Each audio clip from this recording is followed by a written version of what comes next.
You are on. Just give me a minute. Yeah.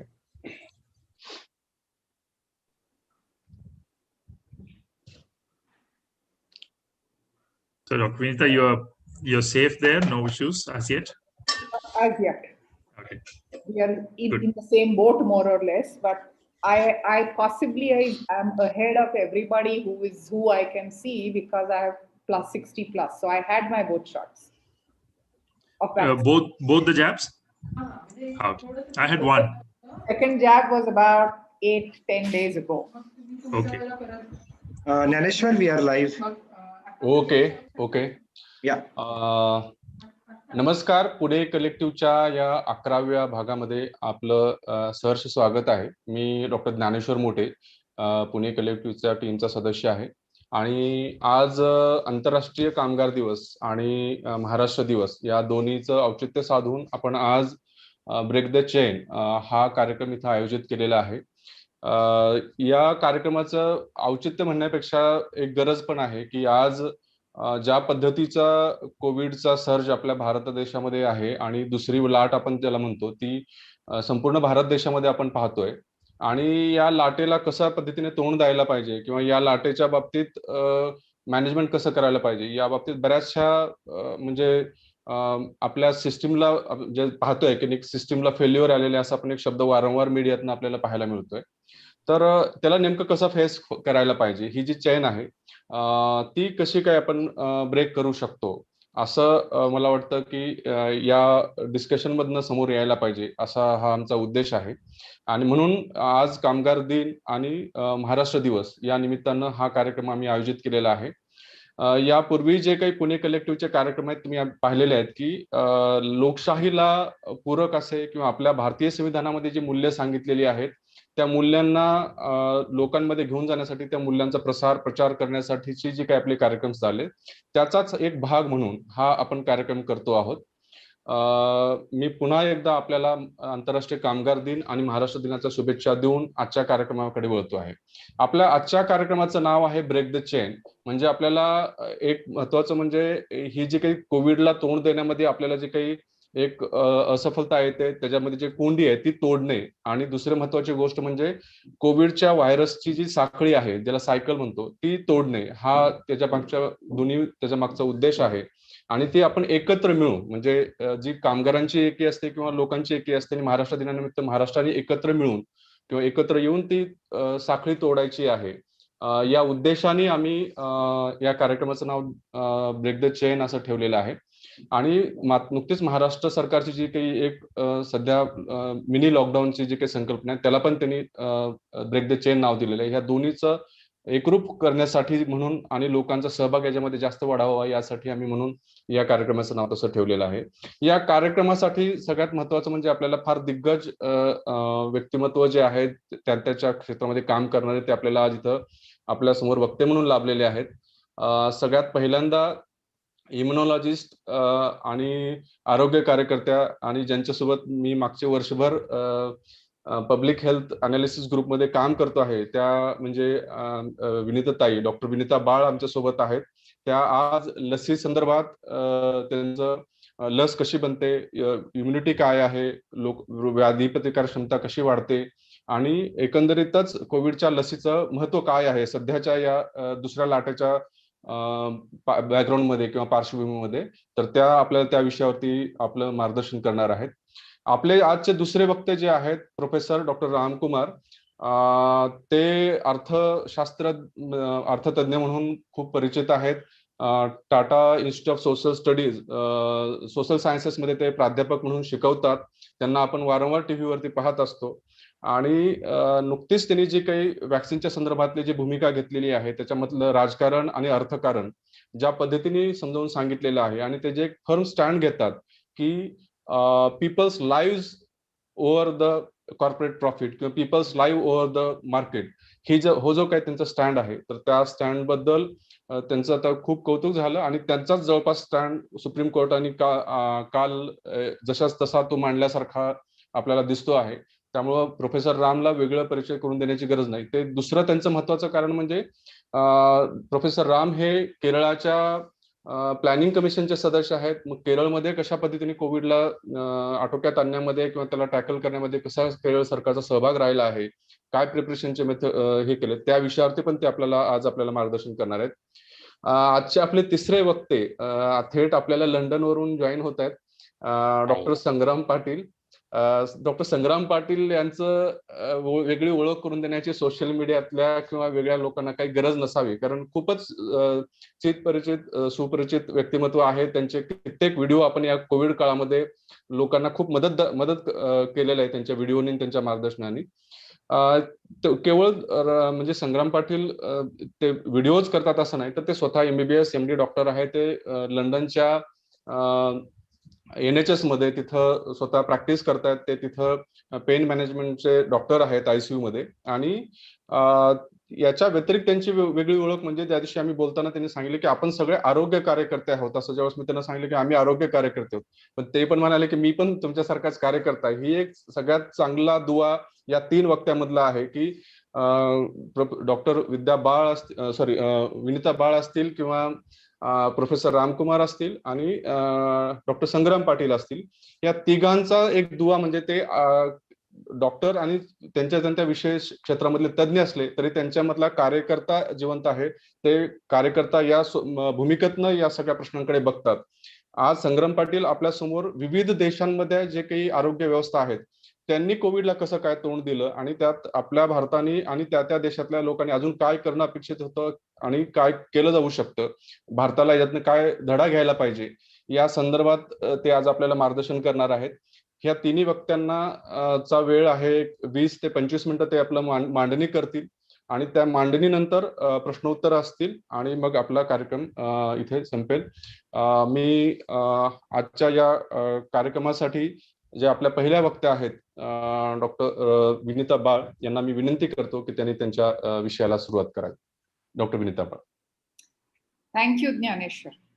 या पुणे कलेक्टिव्हच्या मध्ये मला बोलावण्यात आलं याबद्दल सगळ्यांचे आभार. महत्वाचा मुद्दा म्हणजे आज 1 मे आहे आणि कामगार दिन आणि महाराष्ट्र दिन असा तो दोन्ही म्हणून साजरा करावा असा विचार जर करायचा असेल तर गेल्या वर्षभरात पॅन्डेमिक मध्ये महामारीच्या या सव्वा वर्षाच्या काळामध्ये कामगारांनाही खूप दुःख भोगायला लागलेलं आहे आणि महाराष्ट्र देशात मध्ये सुद्धा रुग्णांचा आकडा खूप जास्त असल्यामुळे महाराष्ट्रातल्या जनतेला सुद्धा पुष्कळ निराळ्या प्रकारचं दुःख भोगायला लागलेलं आहे. त्यामुळे पहिल्यांदा या दोन्ही गोष्टींची जाण ठेवून मगच मी पुढे सुरुवात करते. एक छोटासी मुद्दा जो ज्ञानेश्वरांच्या बोलण्यामुळे माझ्या लक्षात आला म्हणजे विद्याबाळांचं त्यांनी नाव घेतलं. माझं नाव विद्याबाळ नाही हे खरंच आहे, पण विद्याबाळ अत्यंत मोठ्या कार्यकर्त्या नक्की होत्या. त्या फक्त स्वास्थ्य संदर्भातल्या कार्यकर्त्या नव्हत्या. ती माझी आई जाऊन त्यांना सव्वा वर्ष झालं. त्यामुळे हे घडत राहतं. फक्त मी हसून एवढ्याचसाठी म्हणते की ज्ञानेश्वर पहिले नाहीत आणि शेवटलेही नसतील. बहुतेक लोकांना विद्याबाळच माहिती असल्यामुळे ते नाव परत परत घेतलं जातं. तर आता मी मुख्य मुद्द्याकडे वळते की आपण सध्या लसीचं राजकारण तर बघतो आहोतच आणि पण लसीच्या राजकारण समजण्यापूर्वी लसीवर आपण भरोसा का ठेवतो आहे हा महत्वाचा मुद्दा आहे. आणि त्याच्या संदर्भात मी थोडी माहिती सांगते की बहुतेक जे विषाणूमुळे व्हायरसेसमुळे होणारे रोग असतात तर त्यांच्यावर डायरेक्टली उपचार करण्याजोगी परिस्थिती नसते. आणि उपचार म्हणजे जसं जीवाणूंचे म्हणजे बॅक्टेरियनचे आजार झाले तर त्याच्यासाठी जशी अँटीबायोटिक्स असतात आणि आपण ती अनेकदा योग्य अयोग्य प्रकाराने खातो, तशी अँटीबायोटिक्स चांगला परिणाम करणारी अँटीबायोटिक्स विषाणूंच्या बाबतीमध्ये उपलब्ध नसतात. त्यामुळे खरोखरीच काय उपचार करायचे असा जर विचार केला कुठल्याही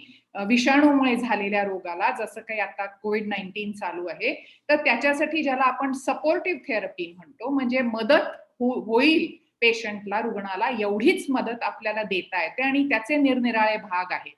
त्यामुळे मग रोग झाला नाही तरच फार चांगलं ही वृत्ती जास्त बळावते आणि विशेषतः पॅन्डेमिक महामारी असते तर ती अनेक दिवस अनेक महिने चालू राहते हेही आपल्याला माहितीये. तशी परिस्थिती असल्यामुळे सुद्धा लॉंग टर्म विचार केला तर लसीकरणामुळे त्याचा फायदा होऊ शकतो. कारण एकदा तुम्ही लसीचा कोर्स पुरा केला, आज आपल्या इकडे उपलब्ध असलेल्या सगळ्या लसी या 2 डोसेसच्या असतात आणि त्या 2 डोस पुरे केले की बहुतेक माणसांना, लस घेतलेल्या बहुतेक माणसांना साधारणपणे वर्षभर तरी आजार फार गंभीर होणार नाही असं आपण आज मितीला मानून चाललेलो आहोत. त्याच्यामुळे पुढलं वर्षभर ही महामारी अशीच चालू राहिली तर आपण काय करणार हा मुद्दा महत्वाचा आहे. आणि म्हणून लसीकरणासाठी लसीकरणाचा आपल्याला गंभीरपणाने विचार करणं भागच आहे. आणि हेही मी सांगते आता ते, कारण फार इतर लोक बोलतील, त्या आजचे वक्ते बोलतील असं मला वाटत नाहीये. पण आता जी सपोर्टिव्ह थेरपी असं मी म्हणत होते तर ऑक्सिजनचा क्रायसिस जो मोठ्या प्रमाणावर चालू आहे त्याच्याविषयी मी न बोललेलंच बरं. कारण सगळ्यांचीच ऑक्सिजन मिळत नाहीये म्हणून रडू येण्याची परिस्थिती आली आहे. हॉस्पिटलमध्ये सुद्धा जागा मिळत नाही हे सगळं आहे. पण त्याच्या पलीकडे आणखीन एक वेगळा प्रकार होतोय तो म्हणजे रेमडेसिवीर नावाचं जे औषध आहे तर ते काळ्या बाजाराने विकलं जातंय आणि ते अतिशय उपयुक्त आहे अशी एक हवा निर्माण झालेली आहे. आणि खरं सांगायचं तर सरकारनी आमच्यासारख्या सगळ्या कार्यकर्त्यांनी हे पुन्हा पुन्हा सांगायची गरज आहे आणि लोकांनी ऐकायची गरज आहे की रेमडेसिवीरचा खूप काही उपयोग नाही, त्यामुळे त्याच्यासाठी जीवापाड धावपळ करावी, इतका प्रयत्न करू नये असं एक सांगावंसं वाटतं. दुसरा एक उपचाराचा मार्ग असतो तो म्हणजे प्लाझ्मा थेरपी. याच्याही पाठीमागे लोक खूप धावतात आणि ज्या काय क्लिनिकल ट्रायल्स WHO मार्फत किंवा इतर ठिकाणी झालेल्या आहेत त्या दोन्हीमध्ये असं लक्षात झालंय, भारतातही ट्रायल्स झाले त्याच्यातही हे सिद्ध झालंय की प्लाझ्मा थेरपीचा सुद्धा फारसा काही उपयोग होत नाही.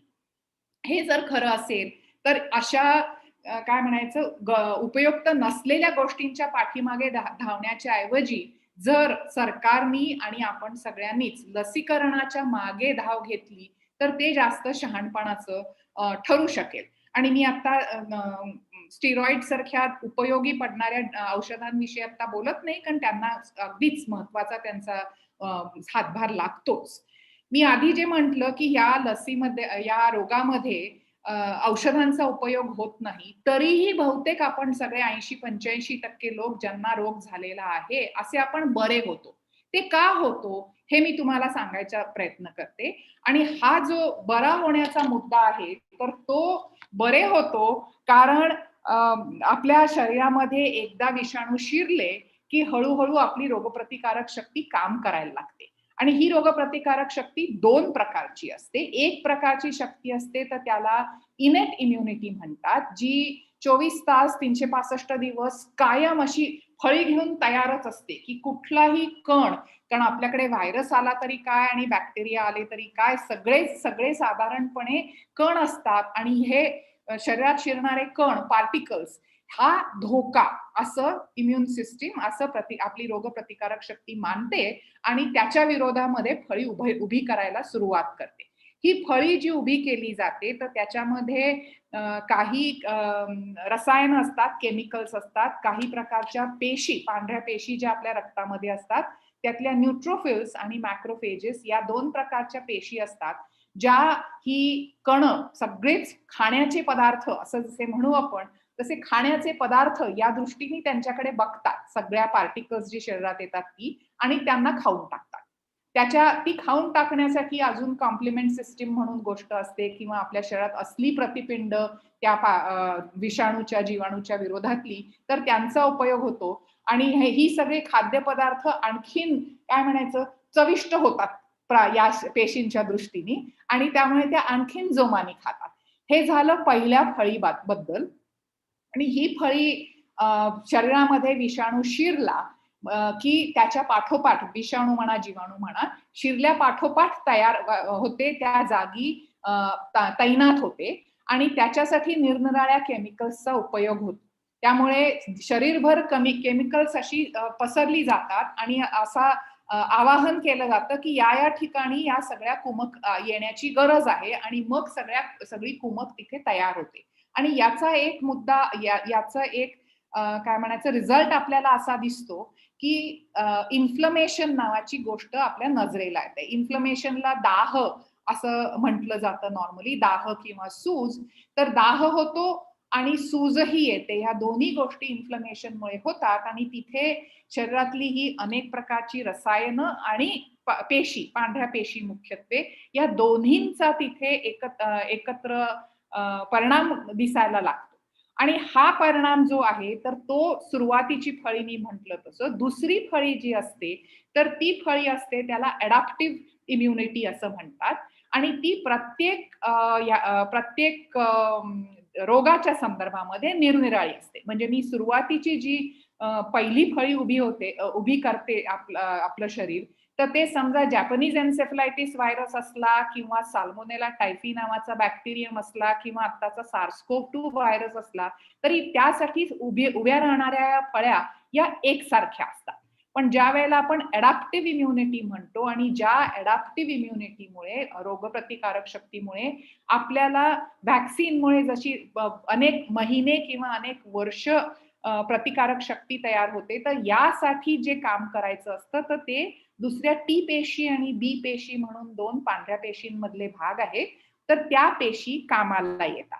फक्त त्या पेशी त्यांचं काम सुरू व्हायला आणि त्यांचा पुरेशा प्रमाणामध्ये प्रभाव दिसायला साधारणपणे किमान 7, तिथपासून 7, 8 पासून 10, 12, 14, 15, 20 इतके दिवस जातात. त्यामुळे पहिल्या फळी जी मी आधी म्हटली, तर त्या फळीनी काम केलं नाही तर प्रचंड त्रास होऊ शकतो. म्हणजे उदाहरणार्थ ही पहिली फळी असते तर त्याच्यामधून इंटरफेरॉन अल्फा किंवा टाइप 1 इंटरफेरॉन नावाचा एक शरीरातलं सायटोकाईन तयार होतं आणि त्याच्यामुळे भराभरा विषाणू मरतात. आणि हे विषाणू मेले की अर्थातच तेवढा शरीरावर दुष्परिणाम कमी प्रमाणात होतो. पण 2 गोष्टी घडू शकतात. एक तर हे इंटरफेरॉन जे तयार व्हायला लागतं ते अति कमी प्रमाणात तयार होतं किंवा कधी-कधी जास्त प्रमाणातही होतं. पण इतर सायटोकाईन्स आहेत तीही कधी-कधी एकदम जास्त प्रमाणात होतात. म्हणजे काय होतं की प्रतिकार शक्ती काम करायला लागते, पण ती काम केलेली प्रतिकार शक्ती जी आहे तर त्याचा अंदाज चुकतो आणि त्यामुळे ती कधी-कधी जरा गरजेपेक्षा जास्तच प्रमाणात ऍक्टिव्ह होते. आणि म्हणून आपण जे सायटोकाईन स्टॉर्म नावाचं एक त्रासदायक प्रकार ऐकलेला आहे आणि गेल्या वर्षभरात सायटोकाईन स्टॉर्म हे नाव खूपच कॉमन झालेलं आहे लोकांच्या मनामध्ये. तो ते सायटोकाईन स्टॉर्म म्हणजे हे जे दाहकारक गोष्टी असतात तर त्या आवाक्याच्या बाहेर जाणं. इंटरफेरॉन जे मी म्हटलं त्याची शक्ती कमी पडणं आणि हे सायटोकाईन्स, किमोकाईन्स इतर जे असतात त्यांचा प्रमाण जास्त वाढल्यामुळे अचानक दाहाचं प्रमाण वाढतं आणि त्याच्यामुळे सायटोकाईन स्टॉर्म होऊ शकतं. हे पहिल्या काही 4, 5, 6 दिवसामध्ये जर सायटोकाईन स्टॉर्म दिसलं, 10 दिवसापर्यंत दिसलं तरी सुद्धा तोपर्यंत अनेकदा मी जी अडॅप्टिव्ह इम्युन सिस्टीम म्हटली, बी आणि टी पेशींच्यामुळे निर्माण होणारी, ती शक्ती तोपर्यंत पुरेशी कामाला आलेली नसते, उपयोगी पडत नाही आणि त्यामुळे हा प्रकार होतो.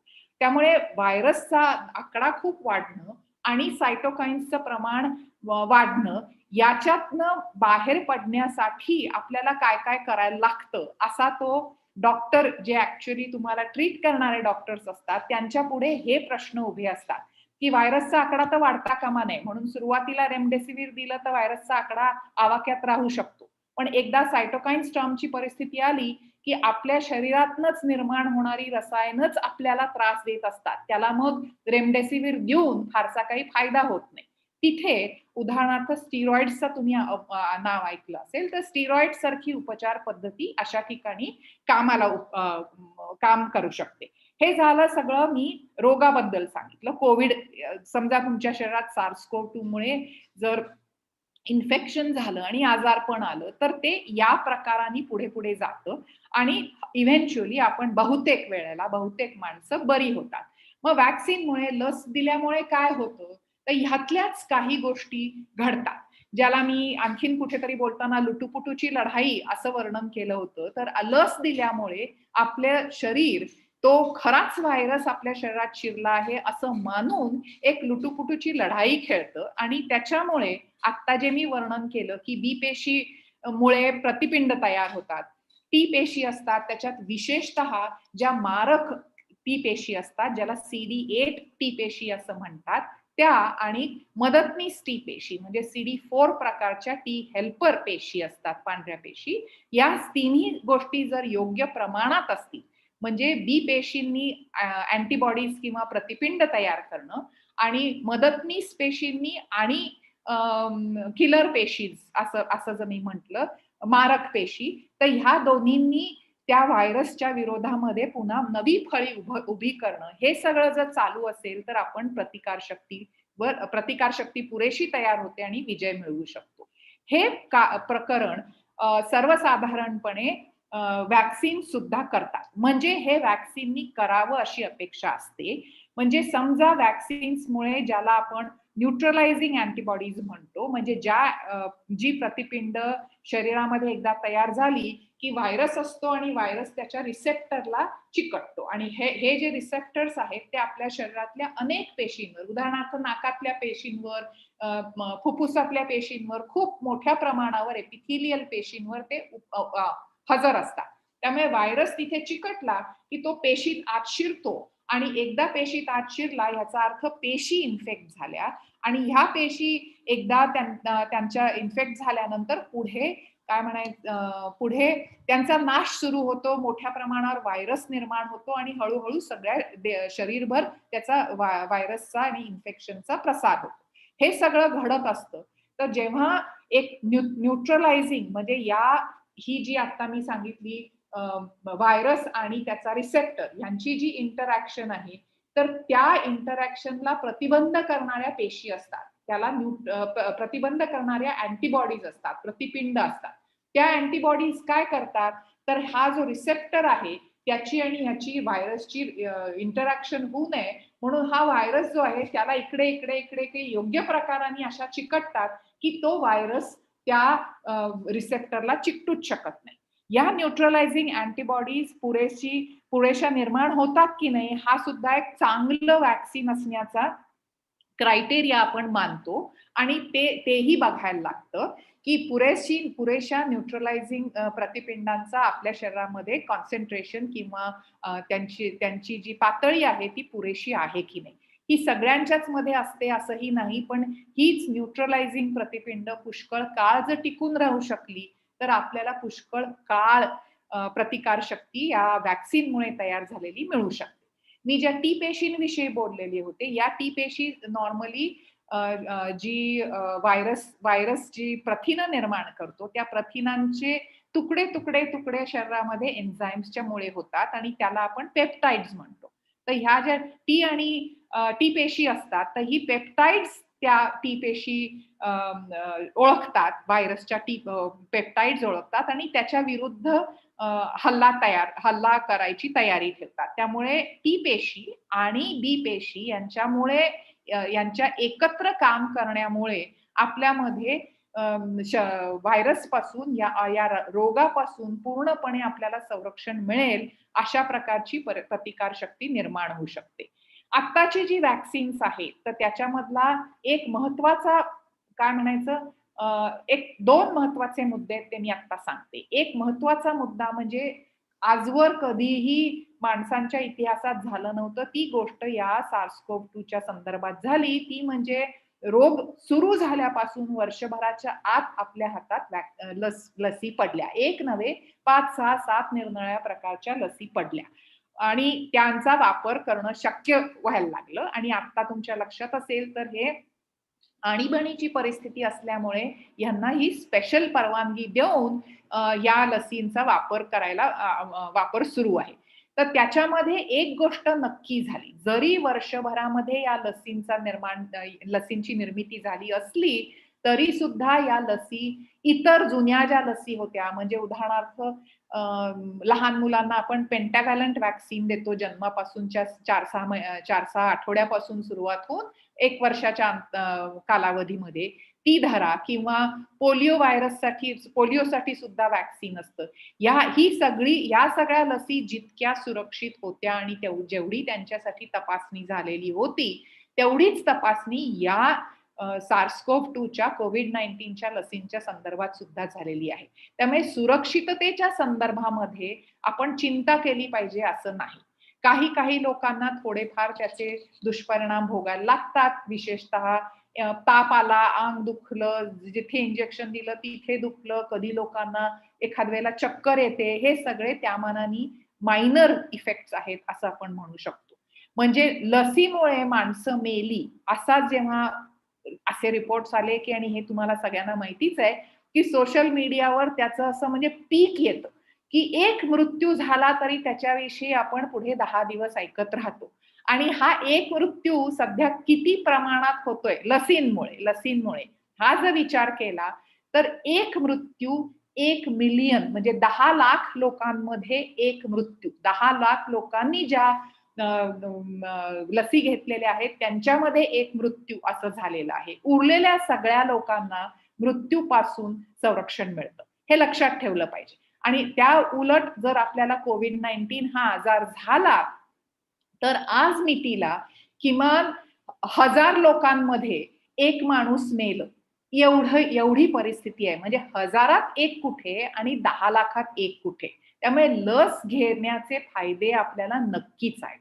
मुख्य म्हणजे हे आपल्याला दाखवून दिलेलं आहे की लस जर घेतली असेल तर, समजा मी माझं लसीकरण पुरं झालंय, उदाहरणार्थ 10 दिवस झाले माझा दुसरा डोस झाल्याला, तर आता मला समजा जरी COVID-19 झाला तरी सुद्धा मी मरण्याची शक्यता जवळजवळ 0. म्हणजे अतिगंभीर आजार, हॉस्पिटलायझेशन, ऑक्सिजनची गरज यासारखे जे गंभीर रोगाचे दुष्परिणाम आहेत त्याच्यापासून तर जवळजवळ 100% आपल्याला प्रोटेक्शन मिळतं. म्हणजे मी 1 लाख वगैरे 10 लाख वगैरे आकडे सांगत होते, तर किमान रोगाचं गांभीर्य कमी होणे एवढं तरी सर्व उपलब्ध असलेल्या वॅक्सिन्सनी दाखवलेलं आहे. मुद्दा असा आहे की आपल्याला हे वॅक्सिन मिळण्याची गरज फार होती, कारण मी म्हटलं तसं याच्यावर औषधोपचार नाही. त्यामुळे जर आपल्याला वॅक्सिन मिळालं तरच पुढली लाट आणि तिसरी लाट आणि 7वी लाट जी काय येतील लाटा एका पाठोपाठ एक, त्याच्यापासून आपल्याला प्रोटेक्शन मिळण्याची शक्यता आहे.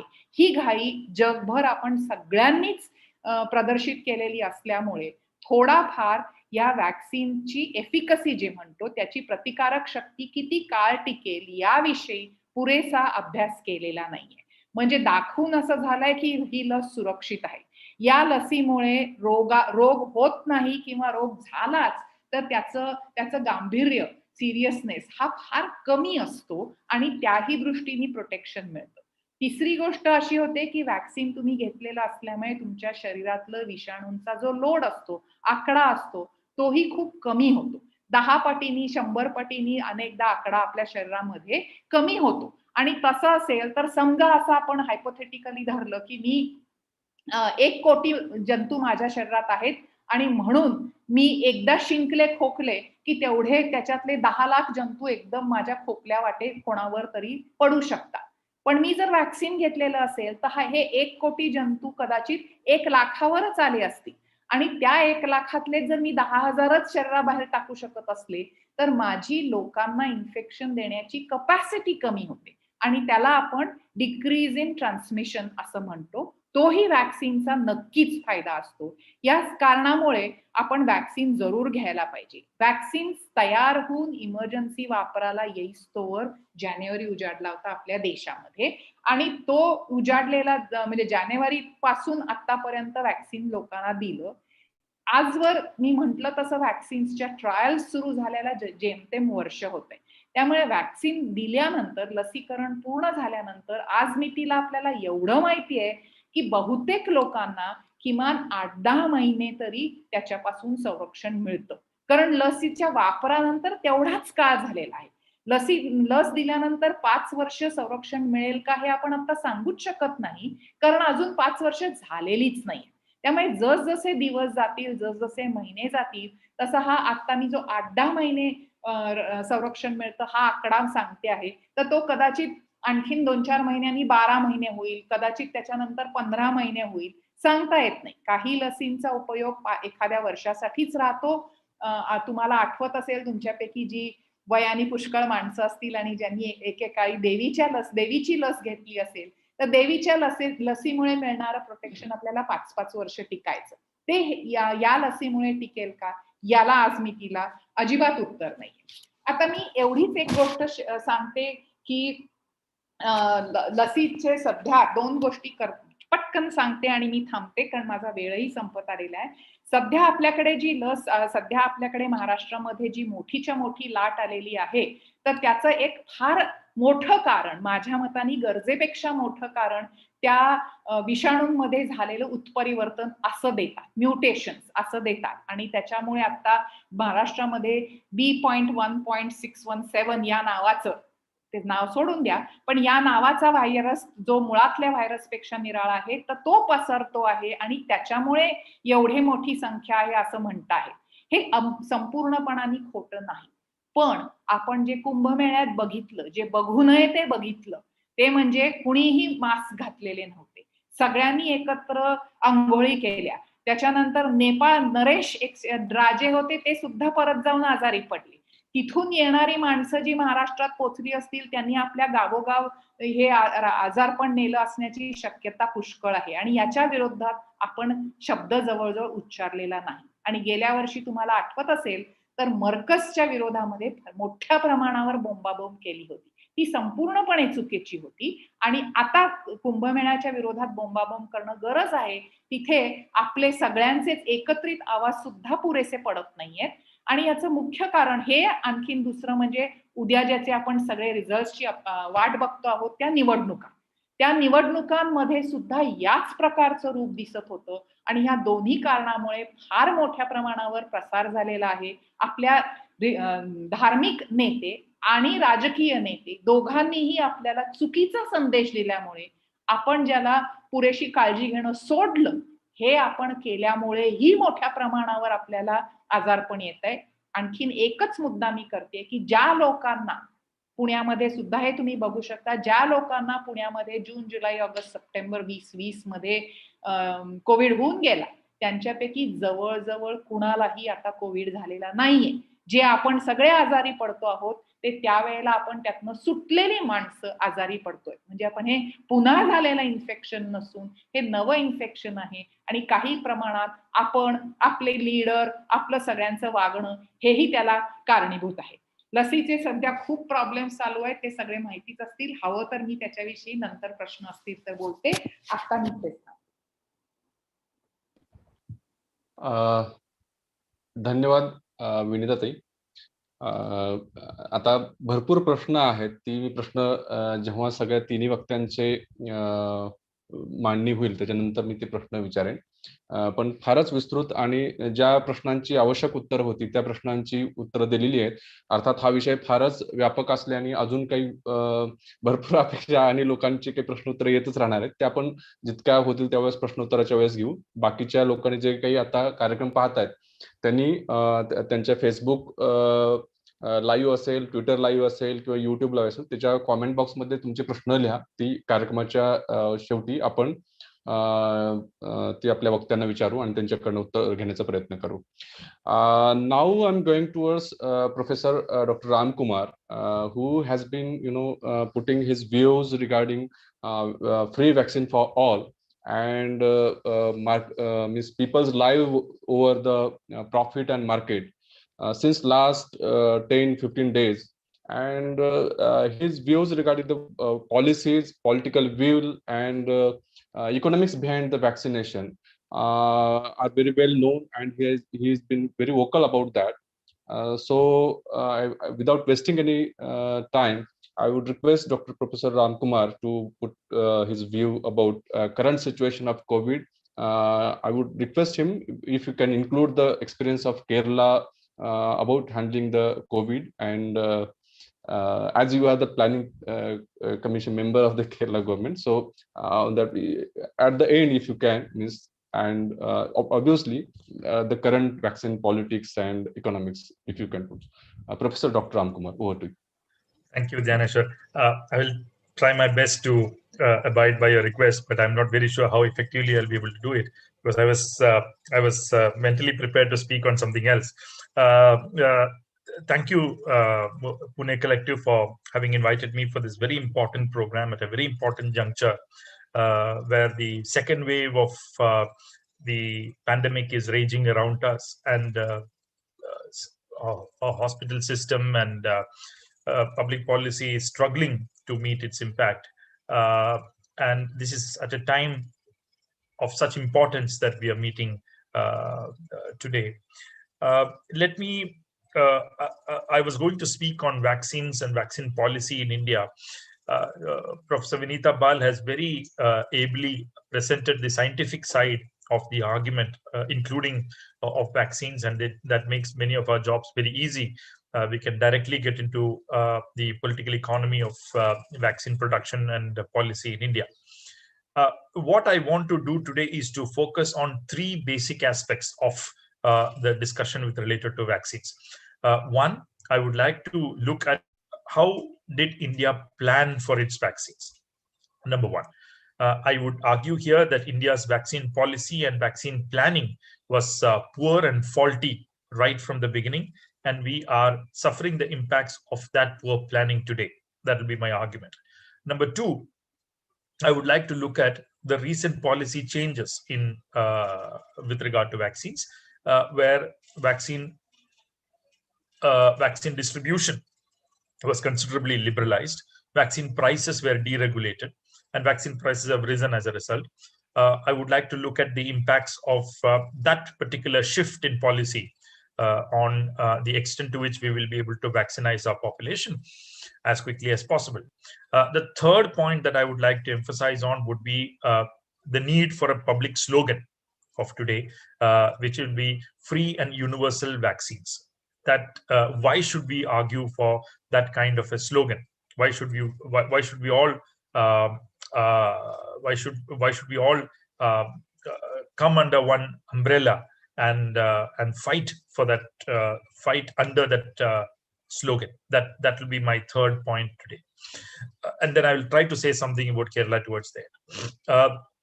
So let me get into the first point. Did India plan for its vaccines appropriately? My answer is no, and I have three reasons to say so. One is that if you look at countries across the world, United States, United Kingdom, etc., you will see that all these countries do not have just one or two vaccines. They have a diverse basket of vaccines ready for use for their populations. They have not just Pfizer, they also have Moderna, they also have Oxford AstraZeneca, they also have other vaccines, other important vaccines that are on the ground. So there are a diverse set of vaccines that are available for use in many other countries of the world. However, if you look at India, the Indian policy for approving new vaccines has been extraordinarily conservative. Most of the thinking behind the policy for approving new vaccines has been political in nature and less of scientific in nature. What do I mean by more of political in nature?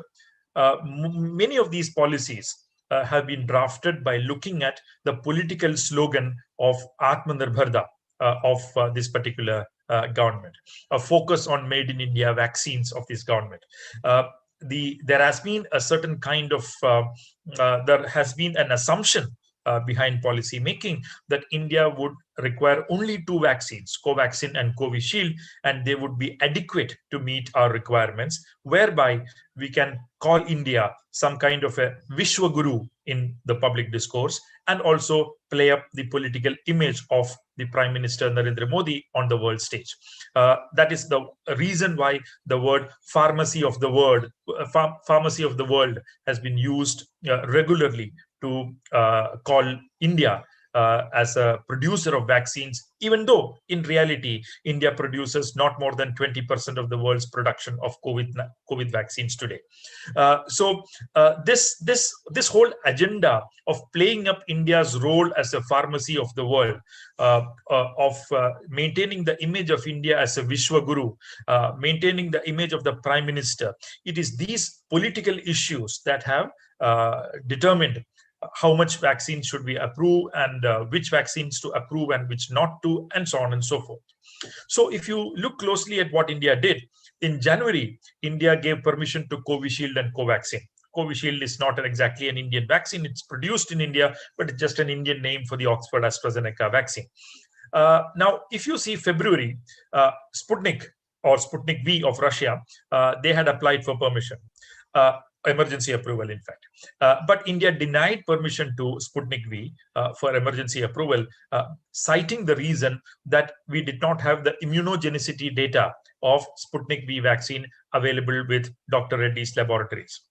However, when we gave permission to Covishield in the previous month, January, Covishield also did not have any immunogenicity data with it, yet we gave it approval. Why was a same criteria not used for approving two different vaccines? We don't know. Then came the Pfizer vaccine. Pfizer vaccine admittedly is a bit expensive vaccine. It needs very difficult storage conditions and so on. Nevertheless, Pfizer came in for approval, and we denied approval for Pfizer's vaccine, saying that they have not yet done a local bridging trial in India. However, when we gave permission for Covaxin in January 2021, Covaxin did not even have the phase 3 data available with it. Only phase 1 and phase 2 data were available. In fact, even now, only patches of phase 3 data are available with respect to Covaxin. Yet we gave Covaxin approval in January, but denied permission to Pfizer's vaccine. So we have we don't have a clear criterion applied to, or uniform criterion applied to, the approval of different vaccines. We applied different criteria for different vaccines, and the only goal behind those decisions were political and not scientific. The reason why this is important is, if India had given permission to Sputnik V in February, Dr. Reddy's and other 5 laboratories in India, which were preparing for producing about 600 million doses a year, would have actually delivered on producing Sputnik V vaccines now, and they would have been available for use in India now. But because we gave approval only in April, to which I'll come to later, we know that the first Sputnik V consignment will arrive in India only by either June or maybe even July. Precious time is being lost in between. So this conservativeness and the political nature of decision making of the ruling establishment with respect to approving new vaccines has been a huge problem in the way India went about in approving new vaccines or designing its vaccine policy. That's the first point that I would like to make. The second reason why India's vaccine planning was in trouble could be seen from what other countries did and what India did not do. What did other countries do? Many of these countries made what they call as at-risk investments in vaccine companies for research and development, as well as expansion of productive capacities. They are called at-risk investments because a lot of these investments are made in order to help sometimes public, sometimes private companies to ensure that they don't have to bear too much of risk in taking up research and development with respect to the development of new vaccines. The experiment may simply fail and all the money may go down the drain. And so no private investor will come and invest in new vaccines. So governments invest heavily to help these companies in research and development, as well as expansion of production capacities. Countries like United States, United Kingdom, Germany, etc., invested phenomenal amounts of money in at-risk investments in vaccine companies. For example, about 97% of the money that was spent for the development of the Oxford AstraZeneca vaccine was public money. Okay, if you look at Germany, Pfizer and its associate BioNTech received about, if I'm guessing it right, about 600 million euros from the German government as a grant, not a loan, a grant to develop the Pfizer vaccine. It, in addition, got another 3 or 4 million euros from the European Union in the form of a soft debt or a soft loan with a low interest rate. This was the case with Pfizer. If you look at the United States and the Moderna Therapeutics of the United States, you will see that the United States Trump government first gave $1 billion to develop a new vaccine for Moderna, and it was backed up with another 1.5 billion US dollar grant for the same company. So in total, they received about 2 to 2.5 billion US dollars to develop new vaccines. Did India do any of these things with respect to vaccine development in India? The answer we get is very little. Okay, and this is one reason why we do not have our productive capacities expanded as much as they should have in the last 1 year. This is the second important failure of India's vaccine policy and planning. The third important failure of India's vaccine planning has been its great hesitancy in booking vaccines advance. Now, we are all familiar with booking things in advance, etc. You can call it hoarding, black marketing, etc. But it's a job of a government to book enough vaccines for its own. Now, here, India made a phenomenal bungling of estimating how much vaccines it would need for its population. If you look at some simple numbers, India has a population of about 138 crore. If you keep those who are less than 18 years old out of the bracket because they are not being given vaccination, you will see that we need about 96 crore people to be vaccinated. At the rate of 2 doses, you will require about 1,932 million or 193 crore doses of vaccines. Right now, if you take 12 months. Okay, we want to vaccinate everybody in 12 months. If that is the target that you keep in front of yourself, you will see that to vaccinate 96 crore people, you will require about 54 lakh vaccine doses per day. That will be the productive capacity that you should have. If you do not have that productive capacity, you should try to import. Okay, but if you look at the capacities of both Serum Institute of India and Bharat Biotech and add up their capacities, which will expand in May to a particular level, because in April they have a capacity and in May it will further improve. If you take both of that, we will not be producing more than 38 lakh doses per day. We need 53 lakh doses per day, but we are only producing 38 lakh doses per day. Remember, this 38 lakh is for May and June, okay, not for April. In April, we are only producing about 23 lakh doses per day because the capacities are still being expanded. But even if I take the May capacities, which they will expand or they are currently expanding, if I take that expanded May number also, we would be producing not more than 38 lakh doses. And if you actually keep about 15% of these doses for foreign commitments of ours, including for Gavi and COVAX, including for Serum Institute's commitments to AstraZeneca or India's export of vaccines under Vaccine Maitri and so on. If you keep about 15% out, this capacity will further come down to 32 lakh doses per day. Now, this was well known to the government from day one, yet they did not give enough permissions for other vaccines, nor invest in vaccine companies adequately for expansion of capacities. These are the three important failures that I see in vaccine planning in India. Not giving enough permissions. Number two, not making enough at-risk investments. And number three, as I said, not booking placing advance purchase orders in time with these companies. When other countries did it in June 2020 itself, India placed its first advance purchase order only in January 2021. Okay, and in December, somebody had asked Adar Poonawalla of Serum Institute, how much are you giving to India? He said, I do not know because the Indian government has not yet placed an order with me. Okay, and by the time his productive capacities had been locked in significantly for other commitments, and he could not give enough vaccine numbers to India. So that's a different problem. But this was the third facet of failure in India's vaccine planning. Now, this is the broad context of the vaccine shortage that we are experiencing in India today. This is the reason why India is experiencing an acute vaccine shortage today.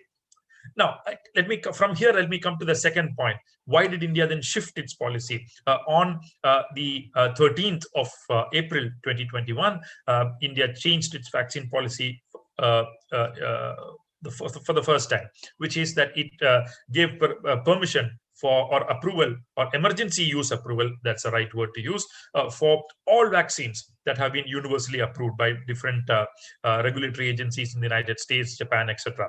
And India's Niti Aayog member in charge of health, VK Paul, has said in a press conference that we now invite Pfizer, Moderna, Johnson & Johnson, etc., to come to India and start producing or giving us vaccines. This is precisely the same government which had denied permission to these companies in the month of February. Now, by April 13th, or about 2 months later, the same government was in a situation of begging these companies to kindly give more vaccines to India. That hubris was very expensive. That self-prestige was overly expensive, as it would turn out to be. Now, then after that, on April 19th, what the government did was it changed its vaccine policy again. It opened up the window to everybody over the age of 18 from May 1st. But under the guise of doing that, it did a few other things which are more important. It liberalized vaccine sales, and it also deregulated vaccine prices. Now, earlier, the government of India was the sole purchaser of vaccines in India. It was purchasing from Serum Institute Covishield at about 150 rupees per dose, and Covaxin from Bharat Biotech at about 206 rupees per dose, and distributing it to states according to some formula that it had. And states could give it free to people. That's the way the vaccines were being distributed earlier. But at this point of time, Serum Institute and Bharat Biotech were deeply unhappy with the prices, or rather the regulated prices at which they had to sell to the government. In an interview, because I say this because it's very important to say this and understand, because people think that these companies are actually loss-making at those prices. Serum Institute's Adar Poonawalla mentioned in an interview to NDTV's Vishnu Shom on April 6th that his company was indeed making normal profits at 150 rupees per dose. But he said, very interestingly, his company was looking for super profits. And those super profits, he said in another interview to ANI, that price at that super profit he expected to be at rupees 1,000 per dose. Okay, from 150 per dose, he wanted it to rise to rupees 1,000 per dose in a few months. Now, the April 19 strategy allowed Mr. Poonawalla the first phase of that price rise, when prices were when it was declared that the vaccine companies would transparently self-set their vaccination prices. Okay, and this transparent enough for super profits to be made, but this transparently declared vaccine prices later turned out to be 400 rupees for states and 600 rupees for private hospitals with respect to Covishield, and 600 rupees for state governments, and 1,200 rupees per dose for private hospitals with respect to Covaxin. And both have now reduced their prices by 100 rupees for Covishield and 200 rupees for Covaxin, but still they are double or more than double from what they used to be in the past. Now, this allowing this rise in vaccine prices has been a very important policy shift. That's the second point that I wanted to make. Now, why is this? Why was this allowed to be done? Basically, the government succumbed to the pressure from these huge vaccine manufacturers. They wanted freedom to make super profits in this country in the midst of the pandemic. And the government was politically and otherwise unable to regulate these enterprises to and fix a vaccine price which is socially desirable and affordable to the millions of poor people in India. The government was completely unable to do it. So it gave complete freedom to vaccine companies to make as much super profits as they wanted. Number one, that's the economic side of it. The political side of it is, it basically divided the vaccine production of these companies into two: 50% for government of India and 50% for the states and private hospitals. This 50% of the government of India would be safe from all other competitions, but the rest 50% of India, the states would have to buy directly from the vaccine companies at the prices that have been set for them by the companies themselves. Now, if this kind of division is made, what is the political objective of what was the political objective of the government of India in doing so? The economic side of it is indeed giving setting prices free for the vaccine companies to make super profits, but the political implication of this is equally important. It is that it knew that the vaccine shortage would continue to be acute, And given the acuteness of vaccine shortage, particularly after May 1st, when 18 plus will also come in, this will be politically hugely expensive for the ruling dispensation of the Bharatiya Janata Party. And an enormous amount of criticism for vaccine shortage would come on the Prime Minister as well. In order to evade responsibility for this vaccine shortage, they devised a very devious strategy of giving states the responsibility of buying directly from the vaccine companies, so that any future vaccine shortage, whenever it comes up, can be put on the shoulders of the state governments, and the central government can evade any kind of responsibility or accountability for the shortage of vaccines that might arise in the future. This was the political objective behind the vaccine shortage. And you will certainly see in states like Kerala, you have already begun to see its implications, because the BJP leadership in the state has started to blame the Chief Minister Pinarayi Vijayan for the vaccine shortage. He did not place enough orders in time. That is why we are facing this shortage. That's what has been the allegation been. But primarily, it is completely unmindful of or ignorant of the primary reason for the vaccine shortage, which is poor vaccine planning of the central government. So they just want to get out of that allegation, get out of that accusation, and hence put all the blame on the state government and get out of it. It's been a very irresponsible political strategy followed by the central government. So that's a second point that I wanted to make. Let me come to the third and final point of why we should demand free and universal vaccines for everyone in India. There are at least 6 or 7 reasons why I think we should make that demand very strongly. The first is, vaccines are globally considered to be, and WHO has specifically said so, should be considered as global public goods. What do we mean by global public goods? There are very many definitions of a global public good, but I'm just borrowing one from the Doctors Without Borders. And you will see that they say that vaccines should be goods which are provided to everyone, everywhere, all the time, at an affordable rate, safe, effective, and easy to administer. Okay, these are the primary criteria that they use to define what is called as a global public good. Now, this is the reason why when many countries of the world design their vaccine policies, they see that the best way to ensure all this at the same time, that is affordability, universality, safe, effective, easy to administer, etc. When you consider all that, the best way is for the state to give vaccines free of cost to everybody.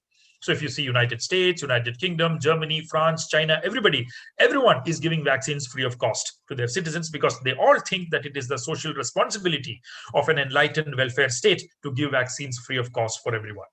India, however, has been an exception to this global trend. Number one, this is the first reason why we should demand vaccines free of cost for everyone. The second reason why we should demand so is because it should be considered a constitutional obligation of the Indian state. If you see, right to life is a fundamental right under Article 21 of the Constitution. Right to health is also a directive principle of the Constitution. So we should basically see right to free vaccine as a subset flowing from the right to life as a fundamental right. So it becomes a constitutional obligation of the Indian state to provide vaccines free of cost to everybody. Number two. Number three is, most vaccines, as I've already mentioned, are publicly funded. Okay, and given that publicly funded money basically comes from taxpayers' money, it basically means that the people have already paid for the vaccines through their taxes. If you actually put a price on these vaccines and actually make them pay again, it'll be like you go to a shop to buy something, you pay once and turn back, and the shopkeeper calls you back, pay again. Right? So citizens should not be asked to pay twice for a commodity which is as central to right to life as vaccines. That's the third important reason why vaccines should be free.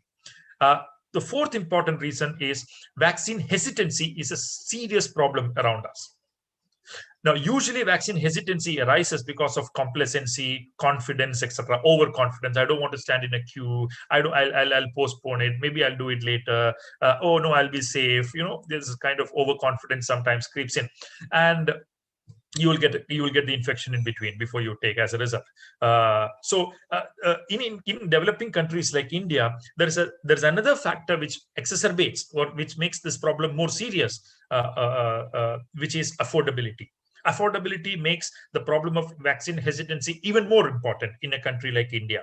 So because you have put the prices of vaccines at such levels, you will calculate that for a 3 or 4 member household, for an average agricultural household or an agricultural labor household, it will take more than their monthly salary to go and get vaccinated for the entire family.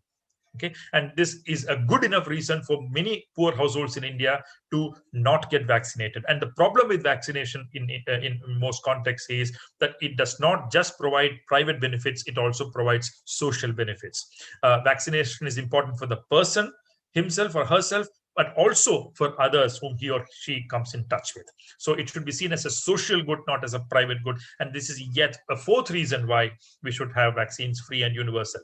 Take out the problem of affordability from the larger problem of vaccine hesitancy. The fifth important reason is that it's too expensive for state governments to meet.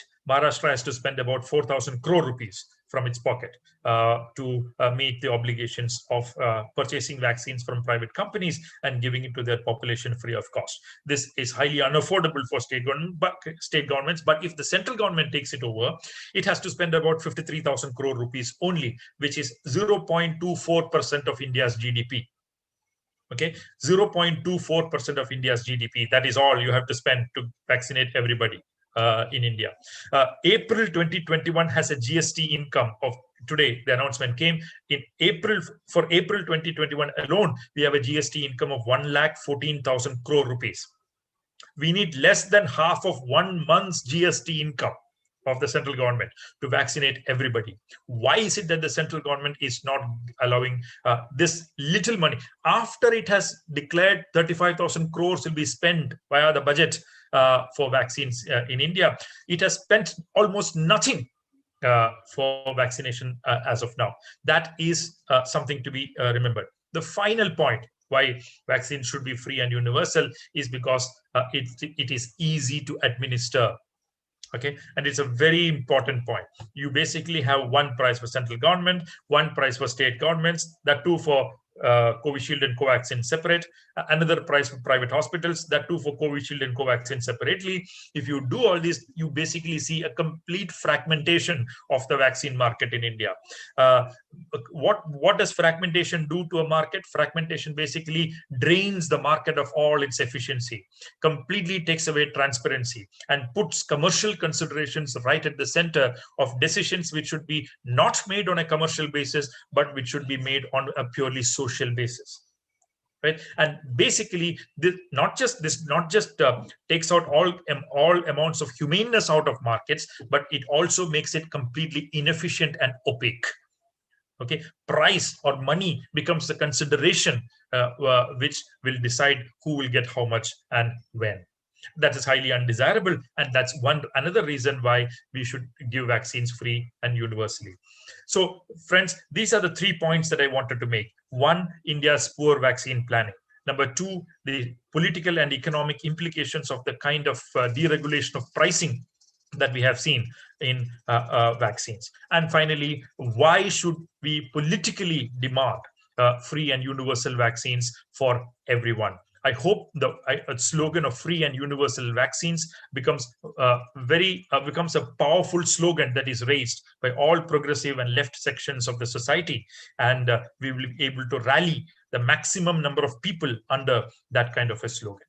Thank you, friends. I'll come back on Kerala later. I'll probably take a question on it and I'll answer it on Kerala later. But I think I should not take more than the 25 minutes that have been allotted to me and eat into the time of other speakers. I promise I'll come back to Kerala as an answer to a question. So please ask me that question. Thank you. Yes. Wonderful. Actually, when I was listening to you and what we heard yesterday, I think that Supreme Court must have listened to your arguments, what you have made in previous lectures, and the same implication were seen in the yesterday's decision. And it was very important intervention by the Supreme Court, and they pulled down the central government and has made them. I don't know whether they will imply to that or they will comply to that, but at least they have suggested or recommended or at least have been intervened on these topics. Very much thankful to Professor Ramkumar for explaining such a wonderful insight about the vaccination, its politics, its economics, and a very social cause of that, and what we should do regarding demand of free and universal vaccination. So with this, I will move towards our last guest for today, Dr. Sangram Patil. Doctor Sangram Patil आता थेट आपल्यासोबत अमेरिकेवरून जोडले जात आहेत. त्यांचा विषय मगाशी मी जे सुरुवातीला सांगितलं त्या पद्धतीने ते आज जगभरातल्या विविध आरोग्य व्यवस्थांचा आपल्याला मागोवा घेणार आहेत. त्यांचं काय चुकलं किंवा काय बरोबर होतं काही आरोग्य व्यवस्थांचं, भारतातल्या सुद्धा काही उदाहरणांचा ते इथे उल्लेख करतील अशी मी अपेक्षा करतो. आणि यातनं भारताने काय धडा घेतला पाहिजे आणि पुढे कसं जायला पाहिजे हे असेल. पण त्यांच्यासाठी प्रश्न वेगळ्या पद्धतीचे येऊ शकतील, पण त्यांचा मुख्य विषय आजचा हाच आहे. तर मी डॉक्टर संग्राम पाटील यांना विनंती करतो की त्यांनी त्यांच्या विषयाला सुरुवात करावी. Over to you doctor Sangram Patil. नमस्कार सगळ्यांना. माझ्याकडे आता इकडे संध्याकाळ होत आलेली आहे, दुपार आहे, तुमच्याकडे संध्याकाळ आहे. तर मी विनीता मॅडम आणि रामकुमार सर या दोघांना ऐकत होतो, मी जरी काम करत असलो तरी. आणि इट वॉज व्हेरी म्हणजे मला एक अभ्यास त्यातनं झाला. रामकुमार सरांचे मुद्दे अगदी मी 100% त्याशी सहमत आहे, त्यांनी जे मांडलं ते. आणि विनीता मॅडमनी जे इम्युनॉलॉजी आपल्याला शिकवलं, म्हणजे इम्युनॉलॉजिस्टने आपल्याला कोविडची इम्युनिटी शिकवावी. So that was very enriching. So thank you very much both of you. मी जो मुद्दा आहे, मला इंट्रोडक्शन मध्ये ऐकायला मिळालं की वेगवेगळ्या ठिकाणी कोविड कसा मॅनेज झाला याच्यावर मी बोलायचंय. So good, thanks for pointing out those things and giving me direction. I was unsure की मी काय बोलावं, पण that is a good point. मी परवाच याच्यावर ऍक्च्युली बोललो एका प्लॅटफॉर्मला, पण तरी मी तुम्हाला सगळे मुद्दे ते सांगतो. कुठल्या कुठल्या देशांनी काय काय केलं, आपल्या देशाने काय करायला हवं होतं, आणि आताच्या परिस्थितीत आपण काय केलं पाहिजे मेडिकल पॉइंट ऑफ व्ह्यूने मी तुम्हाला सांगतो. तर कुठल्या चांगल्या देशांकडे आपण बघायला पाहिजे. तर आयडियल जे मॅनेजमेंट आहे हे फार कमी देशांनी केलेलं आहे कोरोनामध्ये, कारण हा नवीन एक डिझास्टर आलेला आहे, 100 वर्षात आलेला आहे. आणि याच्यात आपल्या म्हणजे ह्युमन ऍक्टिव्हिटीमुळे हे जरी झालेलं असलं तरी असं महायुद्धासारखं किंवा म्हणजे ह्युमन डिझास्टर ज्याला आपण म्हणतो तसं ते नाहीये. त्यामुळे त्याची कल्पना नव्हती कोणालाच, त्यामुळे सगळेच भांबावले. पण याला सामोरं जाताना काही लोकांनी ज्या पद्धतीने त्याचा सामना केला आणि ते नियंत्रणात आणलं आणि आपल्या आपल्या देशातल्या नागरिकांना, लोकांना वाचवलं आणि एक आपल्या पुढे एक आदर्श ठेवला की बघा आम्ही असं करतोय, तुम्ही पण करून बघा. तर यातून आपण काही शिकलो आहोत का? Has India learn anything from this? तर मला असं वाटतं की आपण फार कमी शिकलेलो आहोत यातनं. जे आपल्याला डॉक्टर रामकुमारांच्या लेक्चर मधून दिसलंच की इतर लोक जेव्हा वॅक्सिनचं प्रिपरेशन करत होते, वॅक्सिनच्या कंपनीजमध्ये इन्व्हेस्ट करत होते, त्यांना प्री ऑर्डर करत होते आणि आपल्या लोकसंख्येच्या दुप्पट तिप्पट असे वॅक्सिन्स जमा करत होते, त्यावेळेला आपले लोक आहेत त्या वॅक्सिन्सला सुद्धा सपोर्ट करत नव्हते. बाहेरचे लोक अप्रुव्हलसाठी आले, त्यांना देखील परमिशन दिली नाही. तर आपल्याकडे बऱ्याचशा गोष्टी आहेत की ज्याबद्दल आपण चांगलं करू शकलो असतो, अजूनही चांगलं करू शकतो. तर एक एक देश मी घेतो, फार मोठी लिस्ट घेत नाही. न्यूझीलंडने खूप छान काम केलं, आपल्याला सगळ्यांना माहित आहे. ह्या ज्या न्यूझीलंडच्या ज्या बाई आहेत प्राईम मिनिस्टर, या मशिदीवर जेव्हा त्यांच्याकडे गोळीबार झाला, तिथल्या एका एक्स्ट्रीमिस्ट माणसाने गोळीबार केला, तर त्या लोकांना मशिदीत भेटायला गेल्या, मायनॉरिटी लोकांना, आणि त्यांच्याजवळ बसल्या. त्यांना सांगितलं की तुम्ही आमच्या आहात आणि तुमच्या दुःखात आम्ही आहोत आणि हे असं आम्ही सहन करणार नाही. आणि ही त्यांची लोकल ट्रॅजेडी होती, पण ही ग्लोबल जेव्हा ट्रॅजेडी आली त्यावेळेला त्यांनी तेच केलं, सगळ्यांना एकत्र केलं. मंदिरं, मशिदी, हिंदू, ख्रिश्चन या सगळ्यांना एकत्र हाताशी घेतलं, बॉर्डर्स क्लोज केल्या आणि जे लोक आत आलेत, संक्रमित आहेत, त्यांना व्यवस्थित मॅनेज केलं, क्वारंटायनिंग केलं आणि स्ट्रिक्टली हे सगळं केलं. त्यामुळे त्यांचा देश सगळ्यांच्या आधी कोरोनातून बाहेर आलेला आहे. कोरोना मुक्त असं कुठल्याच देशाला म्हणता येणार नाही, पण ते कोरोनाच्या जो इफेक्ट आहे, इम्पॅक्ट आहे, त्यातनं बाहेर आलं. ते याला स्ट्रॉंग नेतृत्व, सगळ्यांना सोबत सबका साथ घेणारं, सगळ्यांचा विकास करणारं नेतृत्व हे न्यूझीलंडचं आहे. मग इकडे अनेकदा पश्चिमी देशांमध्ये असं गमतीने म्हटलं जातं तुम्ही ऐकलंय की नाही माहित नाही, की न्यूझीलंडने आपल्या देशावर हल्ला केला पाहिजे आणि आपल्या देशाचा कंट्रोल घेऊन टाकला पाहिजे, म्हणजे त्यांची प्राईम मिनिस्टर ही आपला देश चालवेल, असं इकडचे लोक म्हणतात. तर मला पण ते खरं वाटतं की न्यूझीलंडने त्या प्राईम मिनिस्टरने आपल्या देशाचा कंट्रोल घेतला पाहिजे. कारण आपल्या देशामध्ये सध्या जे काय सुरू आहे ते अत्यंत दुर्दैवी सुरू आहे. We do not deserve that. म्हणजे आपल्याला याच्यापेक्षा काहीतरी चांगलं, आपण एवढे पण वाईट नाही आहोत, आपण एवढे पण म्हणजे चुकीचे नाही आहोत की आपल्याला या गोष्टींना सामोरं जावं लागतंय. मिडल ईस्ट बघा, मिडल ईस्टमध्ये मशिदी बंद झाल्या. त्यांनी मक्का, मदिना सगळं बंद केलं, ग्रँड मॉस्क हे ते, आणि हॉस्पिटल्सवर केंद्रित केलं, बॉर्डर्स सील केल्या आणि स्ट्रिक्ट क्वारंटायनिंग, आयसोलेशन, टेस्टिंग, आणि आता सगळ्यांच्या आधी वॅक्सिनेशन करून ते सेफ झालेले. तिथे एकही औषध तयार केलं नाही त्यांनी, कुठला रिसर्च औषधावरचा केला नाही, कुठलाही वॅक्सिनेशनचा त्यांनी रिसर्च केला नाही स्वतःहून. ट्रायल्स वगैरे झाल्या असतील पण वॅक्सिन प्रोडक्शन केलं नाही. पण सगळ्यांच्या आधी वॅक्सिन्स देऊन ते आता मोकळे आहेत, सेफ आहे. म्हणजे त्यांनी धर्म बाजूला ठेवलं, धर्माचं राजकारण बाजूला ठेवलं आणि तिथे राहणाऱ्या भारतीय, पाकिस्तानी, श्रीलंकन सगळ्या लोकांना चांगली ट्रीटमेंट दिली, त्यांना वॅक्सिनेट केलं, त्यांच्यामध्ये कुठलाही दुजाभाव केला नाही. तर हे आपल्याला ह्या इस्लामिक राष्ट्रांकडनं, जिथे लोकशाही देखील नाहीये, यांच्याकडनं शिकलं पाहिजे की कोरोना सारखं जेव्हा एखादं मोठं डिझास्टर येतं तेव्हा देशासाठी काय केलं पाहिजे. आता पुढचं उदाहरण तुम्हाला आश्चर्य वाटेल की आपण ट्रम्प तात्यांकडनं देखील खूप शिकण्यासारखं आहे. ट्रम्पला आपण एक वेडा प्रेसिडेंट म्हणून सगळे भारतात ओळखतो, त्याची गंमत खिल्ली उडवली जाते. परंतु या माणसाने भारतात येऊन प्रचार केला, भारतात लाखोची गर्दी केली कोरोनाच्या तोंडाशी. पण त्याच वेळेला त्याच्या देशातल्या कंपनीजना, या ज्या वेगवेगळ्या कंपनीज आहेत फार्मास्युटिकल, जे आपल्याला डॉक्टर रामकुमारांनी सांगितलं, त्यांना बिलियन्स ऑफ डॉलर्स दिले आणि त्यांना सांगितलं की माझ्या इलेक्शनच्या आधी वॅक्सिन द्या. ते आलं नाही इलेक्शन पर्यंत, पण आज ते वॅक्सिन त्यांच्या लोकांना दिलं जात आहे. त्यांचा कोरोना कंट्रोलमध्ये येतो आहे आणि त्यांची इकॉनॉमी आता हळूहळू रुळावर येणार आहे. म्हणजे तुम्ही पॉलिटिकली कितीही ऑब्सेसिव्ह असलात तरी शेवटी तुम्ही लोकांचं बघितलं पाहिजे.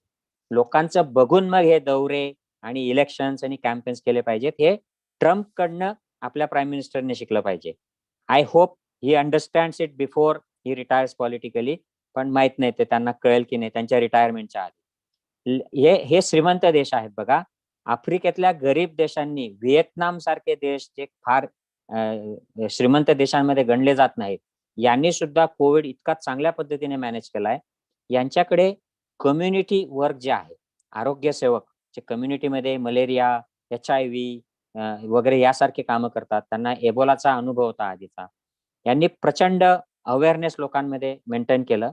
लोकांचं लक्षणं आले, कुठे संक्रमण झालं तर त्यांना क्लासिफाय करणे, वर्गीकरण लोकांचं करणे, आयसोलेशन करणे, अशा पद्धतीने कमीत कमी मॉर्टॅलिटी ठेवली आहे. त्यांच्याकडे अनेक देशांमध्ये वॅक्सिन पोचलेलं सुद्धा नाहीये, त्यांच्याकडे औषधं उपलब्ध नाहीयेत, पण तरी मॉर्टॅलिटी अत्यंत कमी आहे, कोरोना अत्यंत नियंत्रणात आहे. तर हे पेरिफेरल जे कम्युनिटी हेल्थ सिस्टीम आहे त्यांची, याच्या जोरावर त्यांनी केलं आणि फारसे रिसोर्सेस नसताना सुद्धा ते या बाबतीत आपल्यापेक्षा अव्वल ठरलेले आहेत. पुढचं युकेचं सांगतो.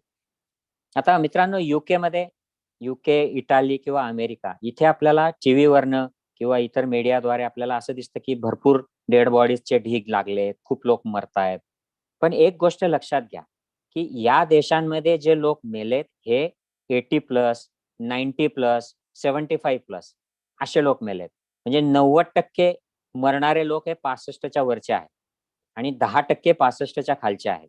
हा आपल्याकडे रेशिओ असा नाहीये. आपल्याकडे तरुणांची संख्या खूप आहे आणि हे लोक मेले कारण यांच्या ज्या पद्धतीने हे जीवन जगतात, क्लोज डोअर असतं. हे म्हातारे लोक नर्सिंग होम मध्ये राहतात, त्यामुळे एका नर्सिंग होमच्या स्टाफला इन्फेक्शन झालं की त्या सगळ्या नर्सिंग होमला इन्फेक्शन झालं, त्यामुळे हे मेले. इथल्या कल्चरमुळे हे मेले, असं झालं.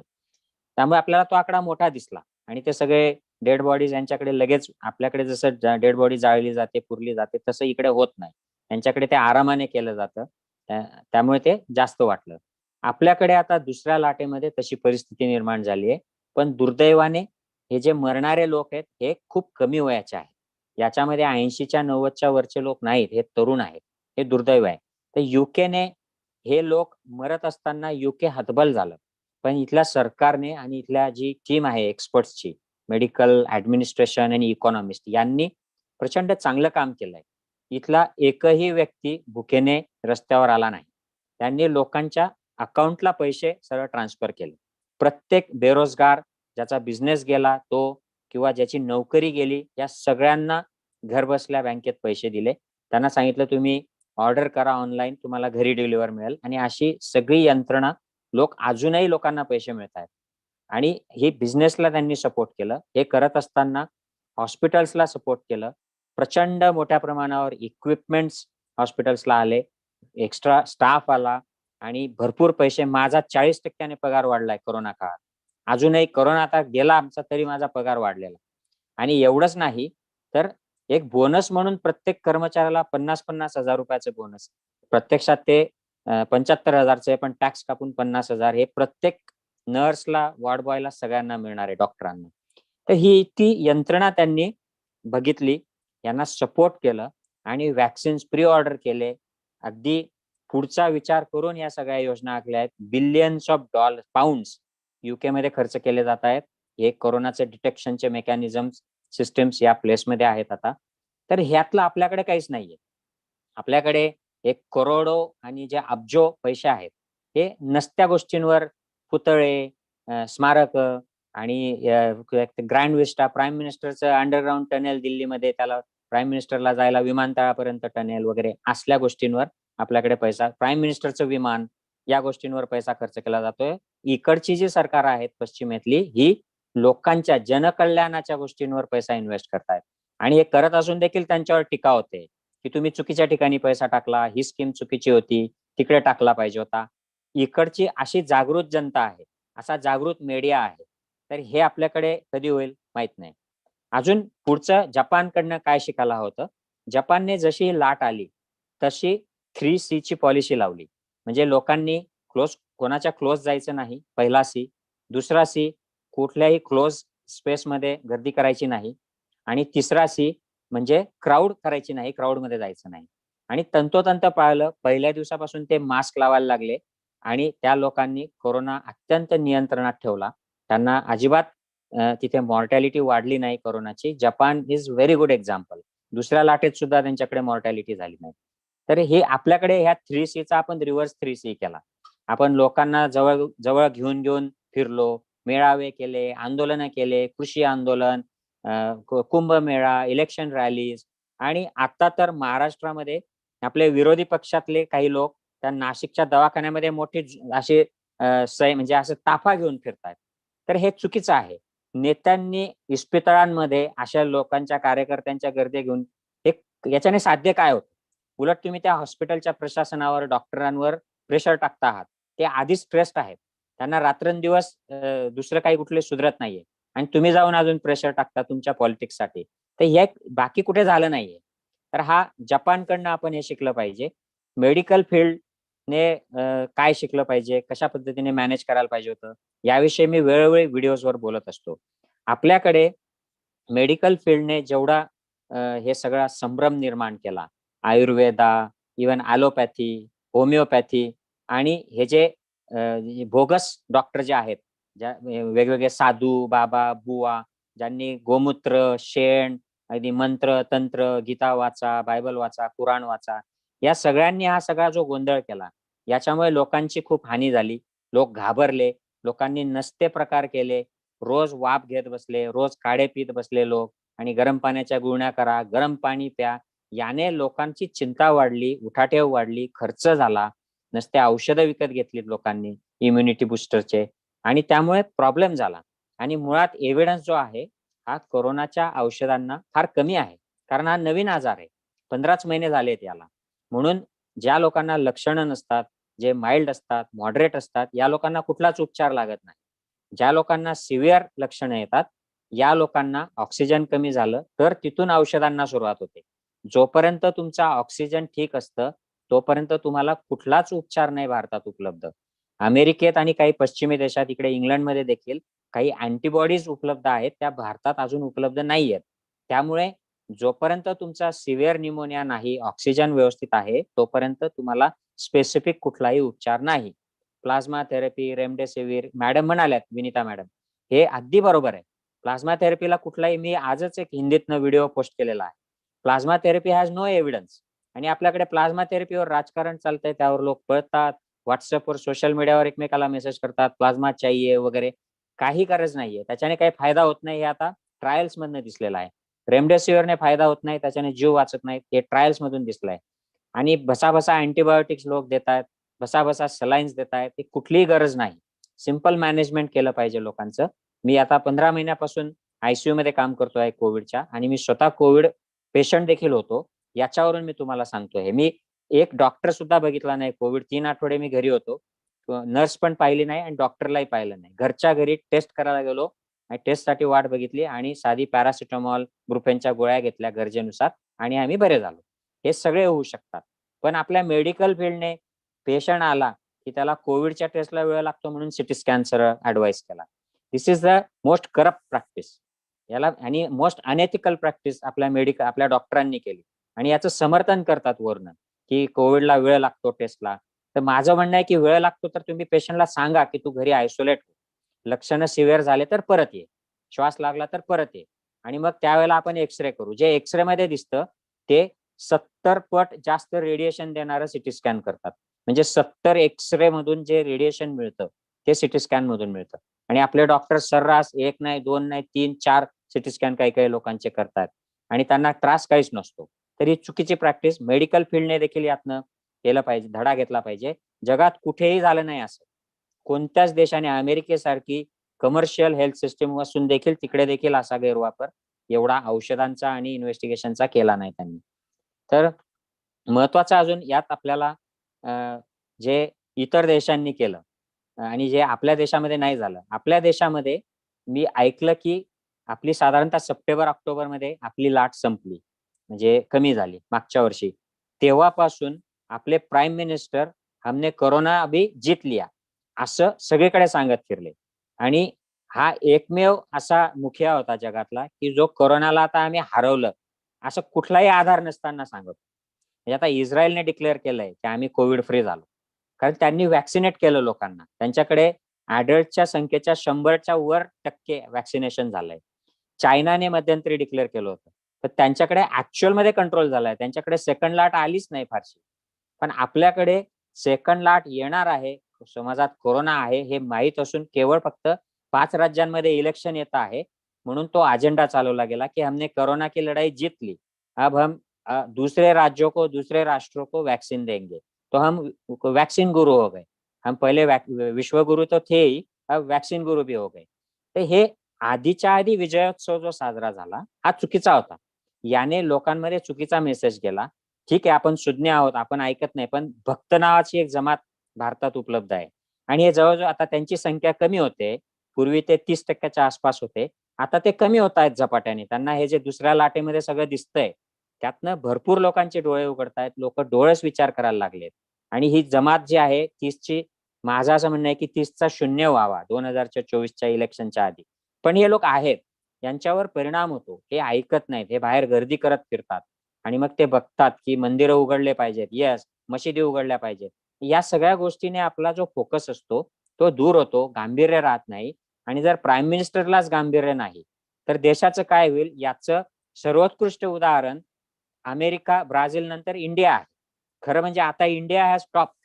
म्हणजे कोरोनाची लोकसंख्या 10-15 हजार केसेस येत असताना ही व्यक्ती लाखाचे गॅदरिंग्स करतो पश्चिम बंगालमध्ये. तर ब्राझीलच्या प्राईम मिनिस्टरने असं केलं नाही. ट्रम्प तात्यांनी केलं पण ते भारतात येऊन केलं, त्याच्या देशात केलं नाही. आपले जे आहेत मुखिया हे आपल्याच देशात हे सगळं करतात. तर हे अत्यंत चुकीचं झालं. आधीच्या आधी विजयोत्सव, शस्त्र टाकली आणि जिंकलो सांगितलं, आणि आपण त्या फॉल्स अजम्पशन मध्ये राहिलो आणि मग हे सगळं सूर्यानंतर उगवला आणि मग तो जयद्रथ आणि सूर्य तशी आपली स्टोरी झाली. त्यांनी आपला कोरोनाने घात केला. तर मला असं वाटतं की याच्यात आता काय झालं पाहिजे इथून पुढे. हे आता झालेलं आहे ते झालेलं आहे, इथून पुढे आपल्याला काय करता येईल.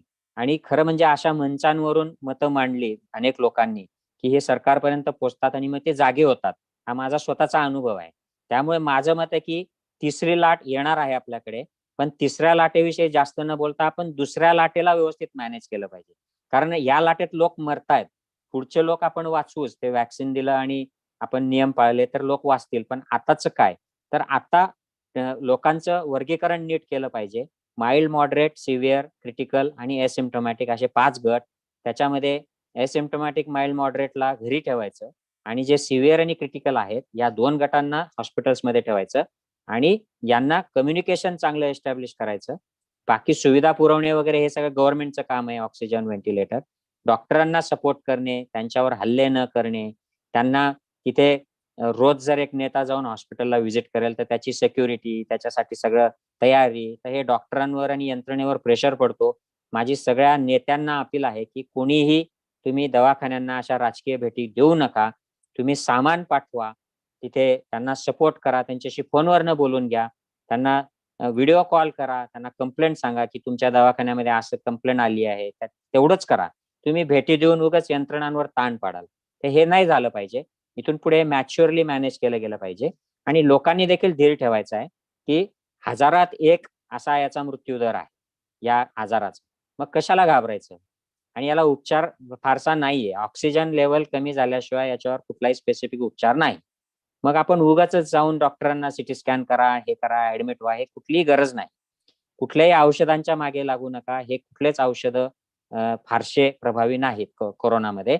जेव्हा ऑक्सिजन कमी होतं तिथून पुढे लोकांना थोडीशी सपोर्टिंग केअर लागते, ऍडव्हान्स क्रिटिकल केअर लागू शकते. एवढंच लोकांनी लक्षात घेतलं पाहिजे. म्हणून याचा खूप जो अस्वस्थता समाजामध्ये जी निर्माण झाली ती गरजेची नाही.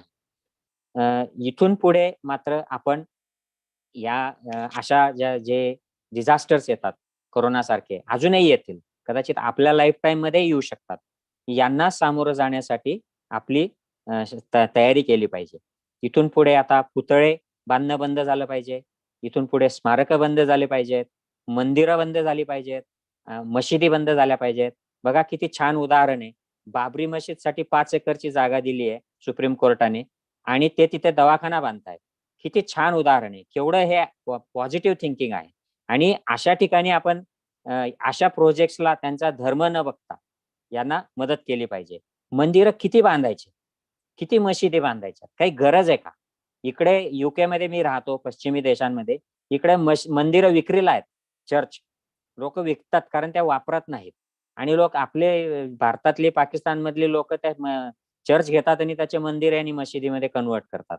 जे वेडेपणा आहे हा. लोकांनी आता रिसर्च इन्स्टिट्यूट्सवर भर दिला पाहिजे, हॉस्पिटल्स उभारले पाहिजेत. आणि हा जो नको तो ज्या नेत्याला बघावं तो कुठे गेला की आम्ही यांचा पुतळा उभारू, आम्ही त्यांचं स्मारक उभारू आणि जनताही त्याच्यावरच खुश होते. तर हे सोडलं पाहिजे आपण. याला काही अर्थ नाहीये. या प्रतीक कर्मकांड ह्या गोष्टींमध्ये वेळ न घालवता आपण सायन्स, रिसर्च या गोष्टींमध्ये जर वेळ दिला तर आपण मग न्यूझीलंड सारखं मॅनेज करू शकू. ह्या ज्या ऍडव्हान्स कंट्रीज आहेत यांच्यासारखं मॅनेज करू शकू. चायना सारखं आपल्याला मॅनेज करता येईल. चायनाने पॉलिटिकल पार्टीच्या कार्यकर्त्यांमार्फत रूट लेवलचे, ग्रासरूट लेवल मॅनेजमेंट केलं. त्यांनी बूथ सारखं काम केलं कोरोनाच्या काळात. आणि आपण कोरोनाच्या काळात बूथ यंत्रणेमार्फत दारू वाटणे, पैसे वाटणे, मतं मागणे, लोकांच्या जाती काढणे असे कामं केले.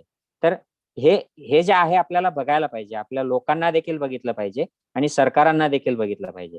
त्याच्यामुळे इथून पुढे जे लोक आपण इलेक्शन मध्ये निवडून देऊ त्या लोकांना काही विजन आहे का, हे की केवळ धर्म आणि जाती आणि देवांच्या साठी काम करणार आहे.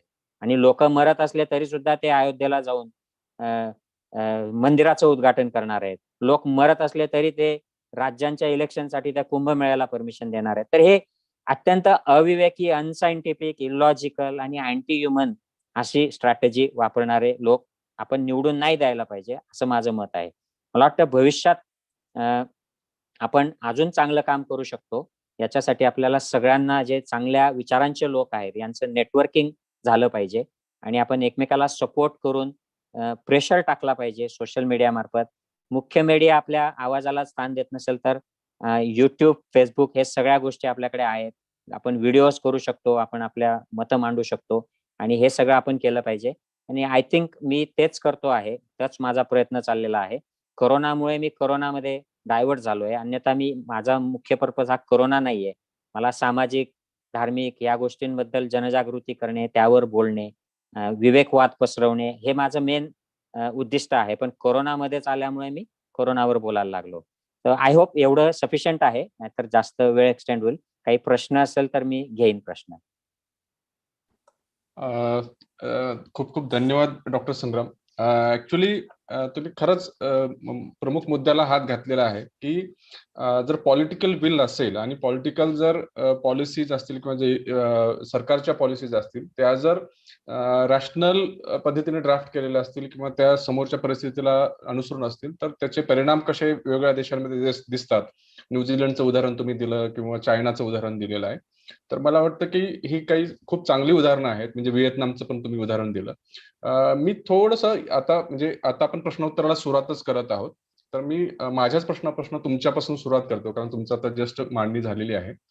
तर आपल्यासमोर एक क्युबाचं पण उदाहरण आहे ज्यांनी प्रचंड मोठ्या प्रमाणात डॉक्टर्स उभे केलेले आहेत. त्यांच्याकडे हेल्थ स्टाफ सरप्लस आहे. म्हणजे जगामध्ये सगळ्यात जास्त जो डॉक्टर पेशंट रेशो आहे तर तो त्यांचा आहे असं आपण मानतो.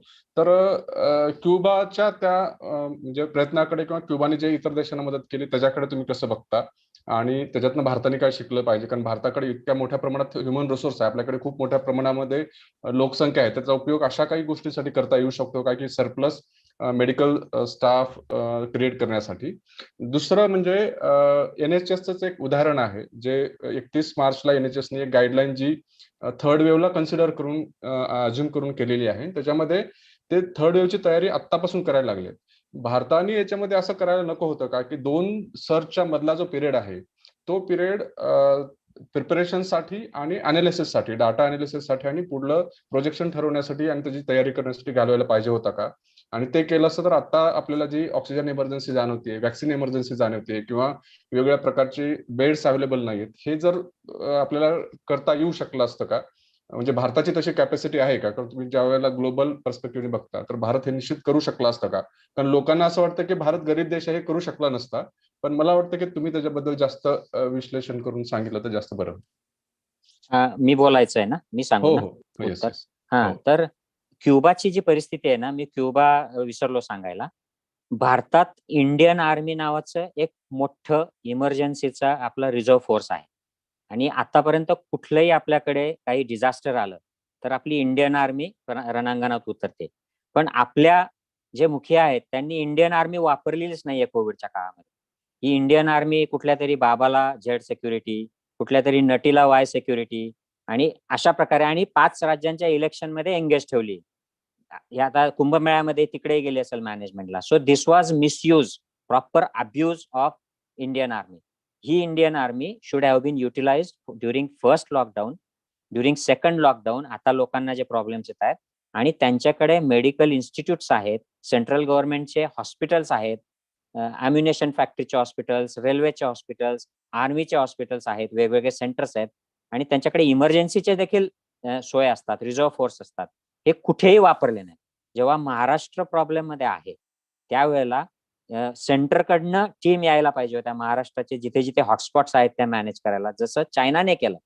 China central government sent teams to the provinces. वुहानला त्यांनी टीम पाठवली, 20,000 स्टाफची टीम विमानाने पाठवली. तिथे व्हेंटिलेटर्स पुश केले गेले आणि तिथे असे दिवसाला मोठे मोठे गोडाऊन्स तयार करून त्यांनी बेड्स टाकले आणि त्याला हॉस्पिटल फॅसिलिटी कन्वर्ट केलं. हे इंडियन आर्मी करू शकली असती. पण आपल्या लोकांना हे का सुचलं नाही, त्यांनी का केलं नाही? त्याच्याऐवजी इंडियन आर्मी ही कुठेतरी इलेक्शनच्या बंदोबस्ताला वापरायची आणि या नको त्या कामांना वापरायची, हे केलं. सो वी कुड have done that more systematically. आणि तुम्ही जर नीट बघितलं तर कोविड हा महाराष्ट्रात आधी येतोय, मग गुजरातला येतोय, थोडाफार पंजाबमध्ये येतो आणि नंतर मग इतर राज्यांमध्ये येतो. आता महाराष्ट्र सुरुवातीला येतो म्हणजे महाराष्ट्रावर फोकस केला गेला पाहिजे, महाराष्ट्राला रिसोर्सेस दिले पाहिजेत. मग इथलं झालं की मग पुढच्या राज्यांना, महाराष्ट्र पण रिकामा होतो, तो पुढच्या राज्यांना सपोर्ट करू शकतो. हे एवढ्या लेवलचं कोऑर्डिनेशन व्हायला we need a good leader, we need good health leadership, जी आपल्याकडे नाहीये. आपल्याकडे उलट अँटी लीडर, अँटी नेशन काम चाललेलं आहे. म्हणजे महाराष्ट्र जेव्हा प्रॉब्लेम मध्ये येतो, instead of helping everybody helping Maharashtra, ते सगळे महाराष्ट्राला क्रिटिसाइज करतात की Maharashtra is doing bad because they are busy in this. आणि तो परमबीर आणि तो हिरो एक मागच्या लाटेमध्ये मेला होता, या लाटेमध्ये हे 100 कोटीचं काढलं. आणि this things are use to target government so that they can topple, the government can fall and they can take over the power. म्हणजे हे जे लिडरशिप आहे, दिस इज ऍब्सोल्युटली होपलेस लिडरशिप. तुमच्या म्हणजे हे मी थोडा अग्रेसिव्ह बोलतोय, हे दिसतं लोकांना, पण बाहेरनं जेव्हा एखादा व्यक्ती बघतो चायनाकडे, जेव्हा आम्ही बोरिस जॉन्सनकडे बघतो, ट्रम्प सारख्या वेड्या माणसाकडे बघतो, तो प्रचाराला भारतात जातो, तो सगळा स्वतःचा सेल्फ ओरिएंटेड आहे, पण तो लोकांसाठी वॅक्सिन मध्ये बिलियन्स देतो. चायना आपल्याला माहित आहे ऑटोक्रेटिक आहेत, but they are saving people there. इकडे युके मधला बोरिस जॉन्सन, बोरिस जॉन्सनला पण आम्ही असंच समजतो, विम्झिकल आहे इकडे म्हणून, पण तो लोकांसाठी बिलियन्स ऑफ पाऊंडच्या स्कीम्स करतोय, वॅक्सिन्स लोक जगातून मागवतोय, सगळीकडून प्री ऑर्डर करतोय. भारताचा प्राईम मिनिस्टर काय करतोय, तर वेगवेगळ्या राज्यांमधल्या अपोजिशनच्या सत्ता हातात घ्यायच्या, त्यांचे सरकार पाडायचे आणि भाजपचे सरकार करायचे, आणि ग्रँड विस्टा करायचा, 8,500 कोटीची विमाने घ्यायची, असले कामं करत चाललाय. म्हणजे he is not the fit person for that post. I am sorry to say. काही ऐकणाऱ्यांमध्ये कदाचित असतील त्यांचे समर्थक, मी देखील होतो त्यांचा समर्थक पूर्वी, बट जनकल्याणाचा कुठला मुद्दाच नाहीये त्यांच्या डोक्यामध्ये. त्यांच्या डोक्यामध्ये फक्त की सत्ता. 2024ला आपल्याला पुढचं इलेक्शन करायचंय म्हणून अयोध्येचं मंदिर 2 लाटांच्या मध्ये हे संक्रमण युपीत चालू असताना ते उद्घाटन करतात, आणि त्याच्यासाठी सुप्रीम कोर्टाला मॅनिप्युलेट करून तो जजमेंट घेतात. आणि डॉक्टर रामकुमार म्हणले तसे वॅक्सिनच्या बाबतीत प्रचंड घोळ घातलेला आहे. म्हणजे हा नरसंहार जो होतो आहे आता, हे वॅक्सिन टाइमली ऑर्गनाइज केलं नाही म्हणून हा नरसंहार होतोय, आणि याला दोषी नरेंद्र मोदी आणि त्यांचं सरकार आहे. तर हे आपल्याला क्युबावरून, सॉरी हे जरा लांबलं, NHS ची तयारी चाललेली आहे थर्ड वेव्ह साठी. आम्ही इकडे वॅक्सिन्स थर्ड वेव्ह साठी स्टाफला परत वॅक्सिन दिलं जाणार आहे, 3रा डोस. त्याच्यासाठी त्यांनी फायझरचे एक्स्ट्रा डोस मागवले, so that staff will be safe, आणि पुढची सगळी तयारी सुरू आहे. या दृष्टीने भारतात आता 3ऱ्या लाटेची तयारी म्हणजे vaccination, COVID appropriate behaviour, no gatherings, no crowd, no elections. Election झाले तरी त्यात कुठल्याही प्रकारचं गर्दी होऊ नये, आणि ही लाट जी आहे ही एकमेकाच्या सपोर्टने मॅनेज केली पाहिजे, नॉट क्रिटिसाइजिंग गव्हर्नमेंट्स. तरच हे सक्सेसफुल होईल. मला वाटतं की प्रेझेंट गव्हर्नमेंटचे जे हेड आहेत, health minister, prime minister, home minister, they do not have capacity to do this. That is why I had appeal to Supreme Court in the past. मी त्या व्हिडिओमध्ये म्हटलं होतं की Supreme Court should take over, they should form a committee of all political parties and run the government type of thing during this disaster. आणि disaster गेल्यानंतर पुन्हा आपण हर हर मोदी, घर घर मोदी करू शकतो, पण आता मोदींना जमणार नाही. He does not have those qualities to run the government in this situation. Hope that answers. अगदी फारच स्पष्ट तुम्ही तुमचं मत मांडलेलं आहे. त्या आणि तुमचं स्पष्टोक्तेपणाबद्दल तुम्ही म्हणजे ओळखले पण जाता. मी रामकुमार यांच्यासाठी काही प्रश्न आहेत. There are some questions for professor Ramkumar, but before that I will just go towards doctor Vinita Bal. की विनीता ताई, काही प्रश्न असे आहेत की सध्या एक बॉसचं आर्टिकल आहे वॅक्सिनेशनच्या रिगार्डिंग, एक डिस्प्युटेड आर्टिकल आहे. त्याच्यामध्ये प्रचंड वेगळ्या, तुम्ही ते वाचलं असेल अशी मी अपेक्षा करतो, आणि त्या आर्टिकल मधनं लोकांमध्ये एक वॅक्सिन बद्दल हेजिटेन्सी निर्माण होते किंवा केली जाते असं म्हणायला हरकत नाही. जशा प्रकारच्या अँटीवॅक्स मुवमेंट्स काही राईट विंग कडनं पाश्चिमात्य देशामध्ये चालवल्या गेल्या, तशाच प्रकारचं हे आहे का? अशा प्रकारचे ते एक शुडो रॅशनल किंवा शुडो सायन्स म्हणून याला प्रोजेक्ट केलं जातं, आणि वॅक्सिन बद्दल हेजिटेन्सी निर्माण होते लोकांमध्ये. ह्याबद्दल एक तुमचं मत मला जाणून घ्यायला आवडेल. आणि एक प्रश्न आहे आपल्या चॅटबॉक्समध्ये की त्या असं विचारतायत की लहान मुलांमध्ये कोविडचं म्हणजे लक्षणं का जास्त दिसत नाहीत, त्यांना काही वेगळी इम्युनिटी असते का? असे हे 2 प्रश्न आहेत. आणि डॉक्टर संजय दाभाडे यांचा प्रश्न असा आहे की वॅक्सिनेशन मध्ये म्हणजे इम्युनिटी मिळायला तर काय फॅक्टर इम्पॉर्टंट असतात, आणि काही कोविडचं इन्फेक्शन झाल्यानंतर जास्त लक्षणांमुळे जास्त इम्युनिटी मिळते का, असं त्यांचा तो प्रश्न आहे.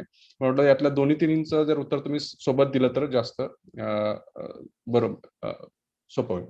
विद्याताई, सॉरी विनीताताई, मी सारखा विद्याताई म्हणतोय कारण माझ्या सॉरी.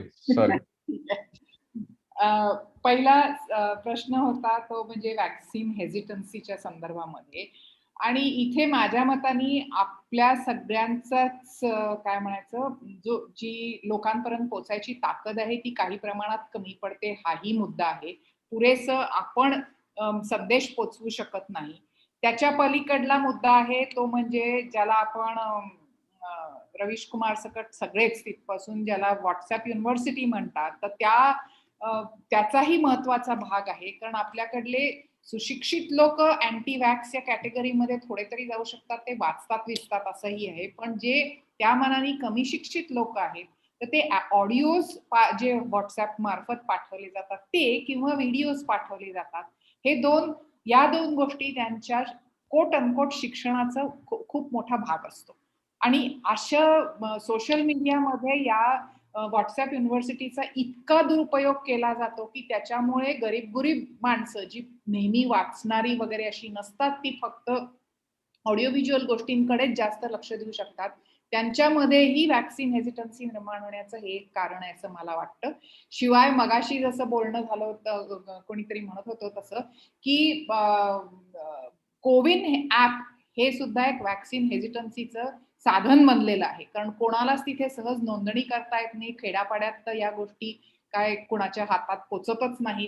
त्याच्याही मुळे काही प्रमाणामध्ये वॅक्सिन हेजिटन्सी हा मुद्दा येत राहतो. आणि हे खरंच आहे की आपल्या मीडियाचा त्याच्यामध्ये जी ऑडिओ व्हिज्युअल मीडिया आहेत त्यांचा पण भाग आहे. कारण ते एखादी गोष्ट जरा काहीतरी चुकली म्हणजे हे मी जे एक 10 लाखात एक असं जे म्हटलं होतं की रक्ताच्या गुठळ्या होतात आणि माणसं मरतात.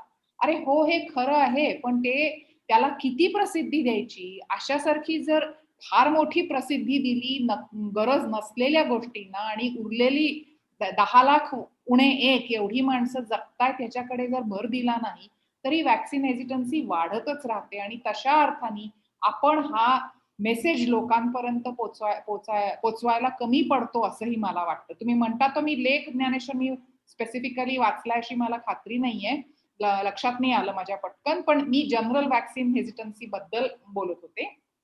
दुसरा मुद्दा होता तो म्हणजे मुलांचा विषय होता. तर असं आहे की मुलांमध्ये काही म्हणजे अगदी तान्ही म्हणजे जन्मतः महिना 2 महिने 3 महिने अशा वयाची मुलं सोडा, पण त्याच्यानंतरची लहान मुलं आणि आपण यांच्यामध्ये मी माझं नाव घेऊन याच्यात, कारण मी 60च्या पुढे गेलेले असल्यामुळे माझी उतरणीची दिशा चालू आहे. पण जी तरुण माणसं आहेत ती असं जर बघितलं तर ह्यांच्या इम्युनिटीमध्ये काही फरक नसतो. लहान मुलांच्या मध्येही तितकीच इम्युनिटी असते. अशा अर्थाने की आपण जी सगळी लहान वयामध्ये जे लसीकरण करतो त्याचं कारण तेच आहे आणि त्या लसींना अतिशय चांगला प्रतिसाद येतो शरीराकडून, प्रतिकार शक्ती निर्माण होते. त्यामुळे तसा मुद्दा नाहीये. हे लक्षात घ्यायला पाहिजे की जसं आपलं वय वाढत जातं तसं आपल्या आजारपणाचं प्रमाण वाढत जातं. म्हणजे काही भारतामध्ये अनेक लोकांना प्री डायबेटिक कंडिशन असते, ती असं म्हणतात की कधी ती लक्षातच येत नाही. उदाहरणार्थ हे खूप मोठं प्रमाण आहे, 40% वगैरे असं काही रिपोर्ट सांगतात. तर जसं तुमचं वय वाढत जातं तसं या प्रकारच्या कोमॉर्बिडिटीज वाढत जातात आणि त्याच्यामुळे तरुण माणसांना आणि त्याच्याहून जास्त प्रमाणात आणखीन 60च्या पुढच्या माणसांमधना आजार हा गंभीर स्वरूपात होण्याची शक्यता वाढते. लहान मुलांमध्ये कुठल्याही प्रकारची डेफिशियन्सी, इम्युन डेफिशियन्सी नसते. त्यांची रोगप्रतिकारक शक्ती अत्यंत भक्कमच असते आणि हे अजूनही आपल्याला कळलेलं नाहीये. आणि त्याचं उत्तर नाही हातात असंच म्हणतो की अनेकदा असं होतं की मलेरिया सारख्या गोष्टी असतात. उदाहरणार्थ आपण अनेकांनी मलेरियाचा अनुभव घेतलेला असतो, थोडीफार इम्युनिटी असते, पण तान्ह्या मुलांना इम्युनिटी नसते आणि म्हणून तान्ह्या मुलांना किंवा पहिल्या 5 वर्षामध्ये जिथे मलेरियाचं प्रमाण खूप आहे अशा भागातल्या लहान मुलांना 5 वर्षामध्येच पहिल्या मलेरिया होऊन जातो. त्यामुळे तशा अर्थाने लहान मुलं जास्त ससेप्टेबल असू शकतात. पण फॉर्च्युनेटली किंवा अनफॉर्च्युनेटली सध्याच्या SARS-CoV-2 ला सगळी जनताच आपण जास्त ससेप्टेबल आहोत आणि तसा विचार केला सगळ्या जनतेचा तर मग साठीच्या पुढली माणसं जरा जास्त त्यांच्याकडे धोकादायक शरीराची परिस्थिती असते, आजारपण असतात, असा मुद्दा होतो. त्यामुळे लहान मुलांची काळजी करण्याचं कारण नाही, त्यांना आता आपण व्हॅक्सिन देत नाहीये त्याचं महत्वाचं कारण एक उपलब्धता हा प्रश्न आपण बाजूला सोडू, पण थिओरिटिकली सुद्धा आज आपण देत नाही आहोत, कारण व्हॅक्सिन ट्रायल्स ह्या लहान मुलांवर केलेल्या नाहीये.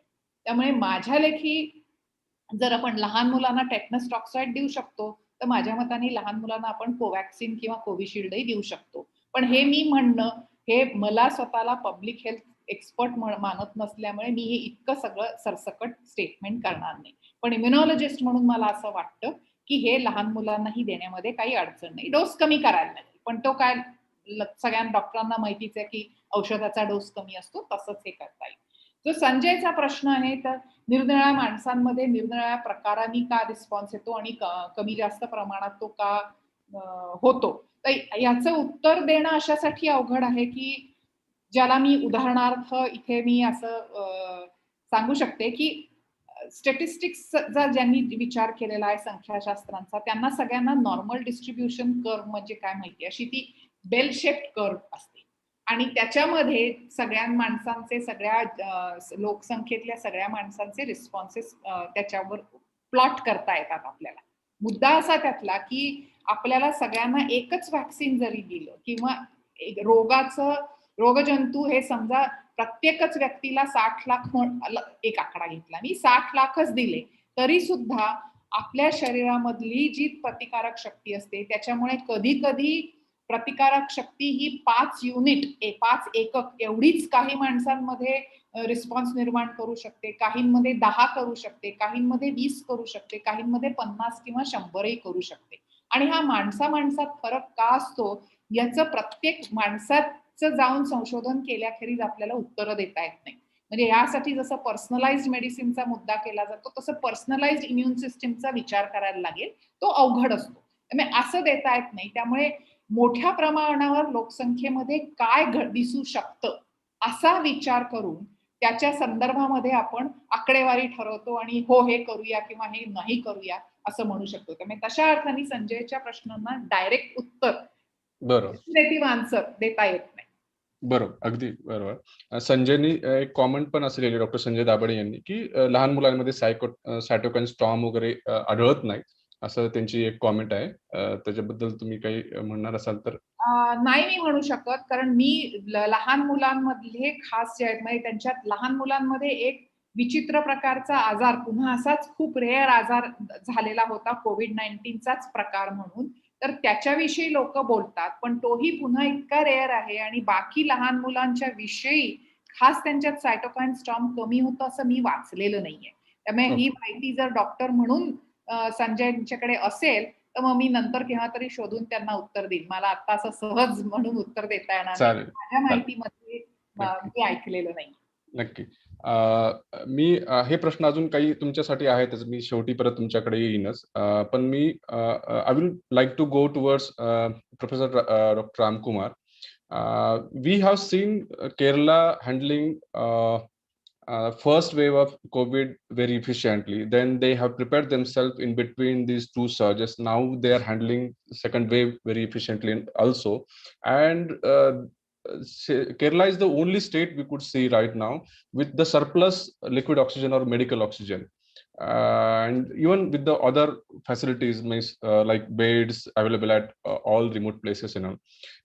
There are few examples like Kerala in our state also. Like we could take an example of Nandurbar, where the district magistrate of Nandurbar prepared the district for the second wave, when whole nation, like Dr. Sangram Patil said, the whole nation along with it, nation's leadership was engaged in other stuffs. Certain people like government of Kerala, district magistrate of Nandurbar, district magistrate of and MP of Madurai. So these people prepared themselves for the second wave. So what approach was useful for preparing themselves, and what are the key factors which you could bring it up, and that other states and other districts can learn from that? Dr. Ramkumar. Yeah, sure. It requires a very long answer, but let me try to be very brief. I think Kerala has the advantage of having one of the best public health systems in the world. In fact, it's comparable in some sense to NHS and so on. But if you go to many of the public hospitals in Kerala today, you will actually see that they resemble the clean hygiene and the cleanliness and hygiene that you usually see in high-end hospitals of Mumbai.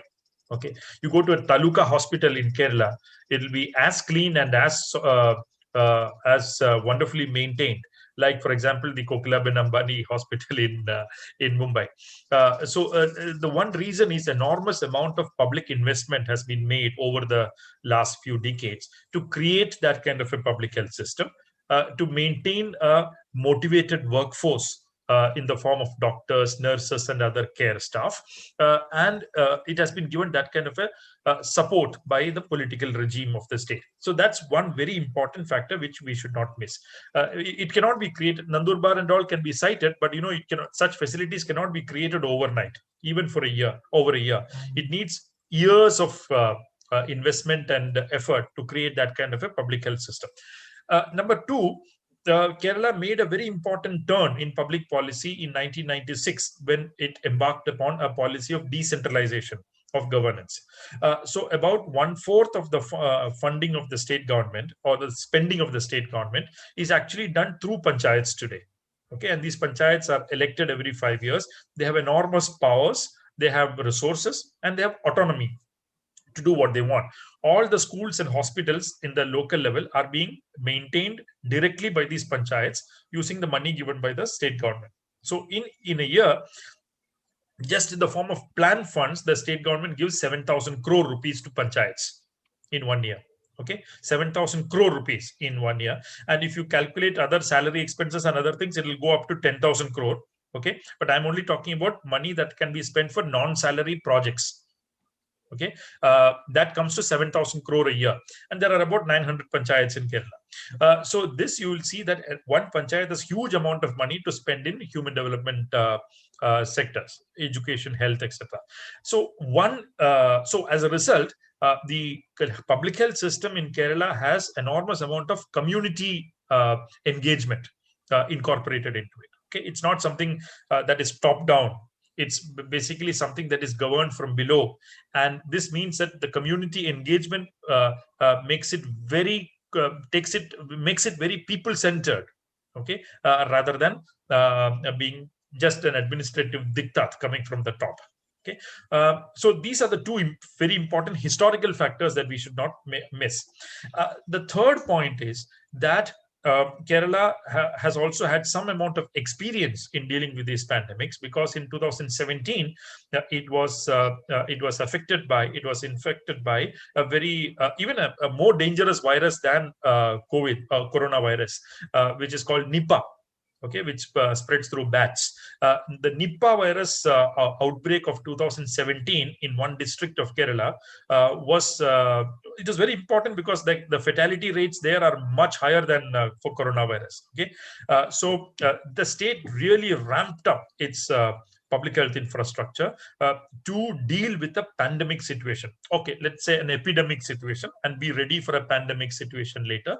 And this experience of dealing with Nipah in 2017 was extremely important for the state in the way it reacted to or responded to the COVID crisis of 2020. If you are interested in knowing more about how Kerala dealt with Nipah, and if you are a fan of Netflix movies, there is a Malayalam movie called Virus, which is available in the social media, in that platform.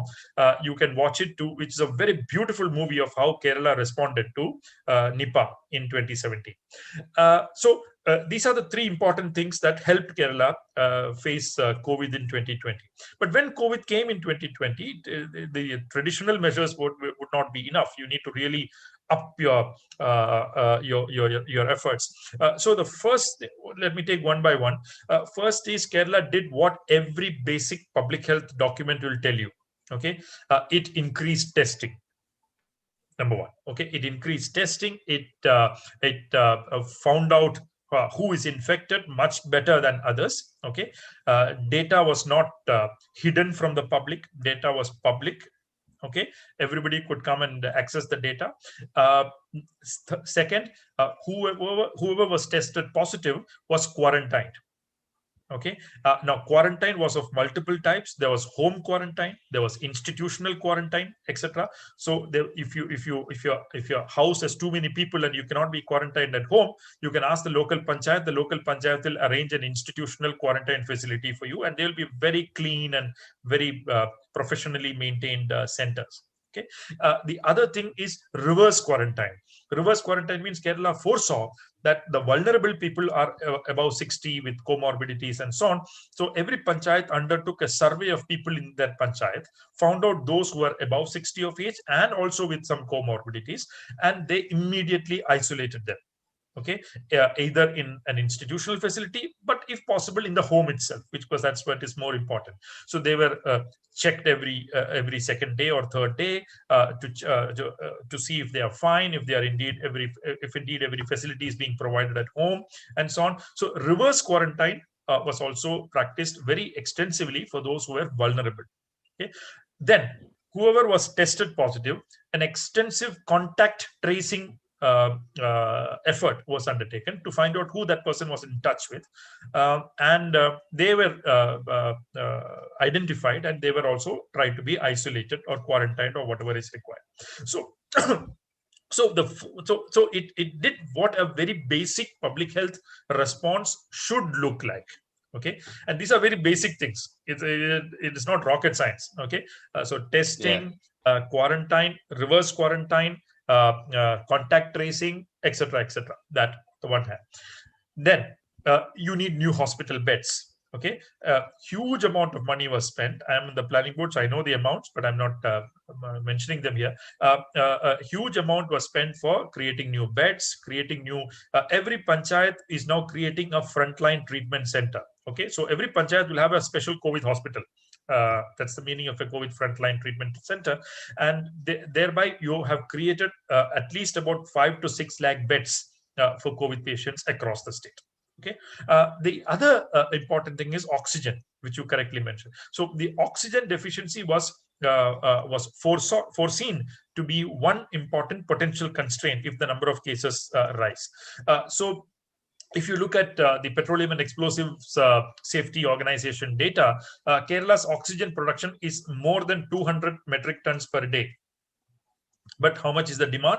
Is about 35 to 40 metric tons per day only. It is excess oxygen. Okay, and how was this excess oxygen created? Excess oxygen was created because special investments were made in producing oxygen over the last 1 year. For example, the public sector unit of the Kerala Minerals and Metals, okay, newly produced about 6 metric tons of oxygen on a daily basis after the pandemic broke out, and special facilities were made available from the government for this facility. Now, as a result, Kerala is now supplying oxygen to other states like Goa, Karnataka, etc., which are deficient in oxygen and are playing a very important role in helping others with its excess oxygen. But at the same time, Kerala has its own difficulties also. What is the difficulty? Kerala is the state, one of the states with the highest population density in India. Okay, it has a very mobile population. People from Kerala work everywhere, right, including outside. So the people come in and go like anything. So Kerala has very conducive conditions for the spread of infections in the state. So as a result, the number of cases are also large. But the problem is not whether your cases are large in number or not. The problem is, the question to ask is, how are you managing it? Okay, and now the two important things. One is number of beds available. Okay, number of amount of oxygen available in plenty. ICU beds available in plenty. The other thing is how much is the death rate? Kerala is a region which has the lowest death rates anywhere in the world. Case fatality rate in Kerala, at the last I checked, was just 0.4. Okay, now this is the most important advantage of having a public health system of that sort. Okay, so this requires a long thing, but I just wanted to summarize whatever the basic initiatives. Above all, political will. Very important. Okay, the political will of a progressive government which is ruling the state and without that political will, it would have been impossible to mobilize this kind of manpower and finance necessary to check the pandemic. It's a continuing challenge. Tomorrow, Yes. Kerala may have more cases, and thus the beds will be insufficient. So the effort is it's a dynamic process. You have to keep on increasing your beds as your cases go up till the second wave is crushed. You will have to do all these things continuously. So, but the question is whether the state is able to cope with the rising number of cases or not. The answer is yes. As of now, certainly yes. Okay. Thank you, Professor Ramkumar, for such a brief but very enlightful explanation about how the Kerala handled the pandemic and still handling the pandemic. And the more important thing is it is prepared itself for coming challenges in future also. So moving towards our last question, our last set of questions to Dr. Sangram Patil, that Dr. Sanjay has mentioned, Sanjay Dabade has mentioned a question for you particularly, that there are no contractual medical staffs in NHS, probably means he's expecting that there are no contractual staffs, and the job security and even a permanent or a safe environment for the safe and ensured environment of a job can increase the quality of health services. What would you say about that? And also, there are also lots of ambiguities in the people's mind, in the patient's mind, in the patient's relatives' mind, that whether the remdesivir should be is often that much important that it has been made so huge issue in nowadays. As I have heard your video that remdesivir is no more used in NHS and other countries. So these are some things which I would like to conclude your remarks upon, because we are going towards the end. So, and your message towards to Indian people and government is in brief. Sanjay, good question. NHS is a very good organization, to be honest. I feel proud that I work here. There was a survey done recently which asked British people about, in last 100 years, what was the best thing UK had achieved. And British people voted unanimously for NHS. So the best thing UK should be proud of was NHS for them. There are different job issues, staffing issues in NHS, and it's a very dynamic organization. They work with Home Office to get their staff. If they need people, they'll relax the visa rules. If they don't need people, they will tighten the visa rules. So it's very dynamic organization, and they pay extra money. If they need people to work for certain specific things, they will ask the agencies to get people to work, and they can pay up almost double money than the usual workers through agencies. So there are lots of things which is difficult to explain here on this platform, but overall it's a good organization to work with. There are lots of opportunities. Jobs are secure. Once you get into NHS, and if you're a good worker, they'll give you a lot of opportunity. Good salaries. NHS is one of the highly paid organizations in the whole world, and in UK as well. Second question was about medicines, remdesivir.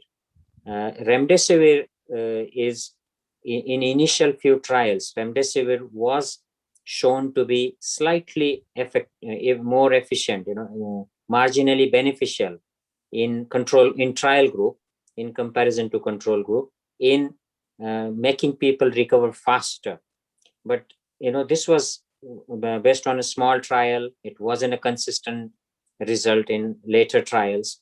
And when the main trials came, solidarity trial by WHO, that clearly showed no benefit in any of the aspects of recovery, like needing to go on ventilator or early discharge from hospitals, or patients' death rate nothing of this came down with remdesivir. So WHO stopped recruiting patients on remdesivir trial, and we have done the same. NHS is again very dynamic for evidence, implementing evidence, and there's an organization called NICE, National Institute of Clinical and Healthcare Excellence. They review healthcare evidence almost on a daily basis, and if something changes, they will issue guidance for management for or against certain strategy, treatment, or medicine. So we stopped using it as soon as the evidence came against remdesivir. We stopped using it. In India, market force is the main force, and the fact that doctors who work in COVID centers and in other setups, they don't have many options to treat patients, to save patients. We lack critical care. There's no good critical care overall. From Kashmir to Kanyakumari, we don't have good critical care facilities in government setups. Even in private, there will be very few centers which will give good critical care. So to save patient or to offer something is essential in that culture, Indian culture. You have to give something to the patients. If you say, no, you don't need treatment, go home, just stay home for 2 weeks, just take paracetamol, people won't believe you. They'll go to another doctor. They'll go to another hospital. If you don't do CT scan and just do X-ray, they will go to another hospital and that doctor will do CT scan. So that kind of culture exists in society, and that commercialization attitude exists in medical field. So remdesivir, as you can clearly see, that 500 rupees medicine is being sold for 20,000 rupees, 30,000 rupees by doctors. Their agents, they stand outside, the doctors send patients to those agents, and they sell them for higher cost. So these are all malpractices mainly. And second thing is inability to provide good quality care in terms of critical care. So they have to use these things, and they just use. Politicians haven't helped. They have made it a big agenda. There are now politicians, the BJP politicians in various states and districts. We only know about a chap who is a doctor and who got remdesivir from Delhi by flight, but there are lots of them in every constituency. They are selling and providing remdesivir illegally through BJP offices. It's happening everywhere. So that is creating sense of insecurity among people. So I think these all are the forces which are keeping it going. Otherwise, we don't need to panic. We don't even need to worry about remdesivir supplies. If you don't have, don't use them. If you have, for hypoxic patients, use them. Just try them, not to hope that will save the patient. Okay, thank you. Yes.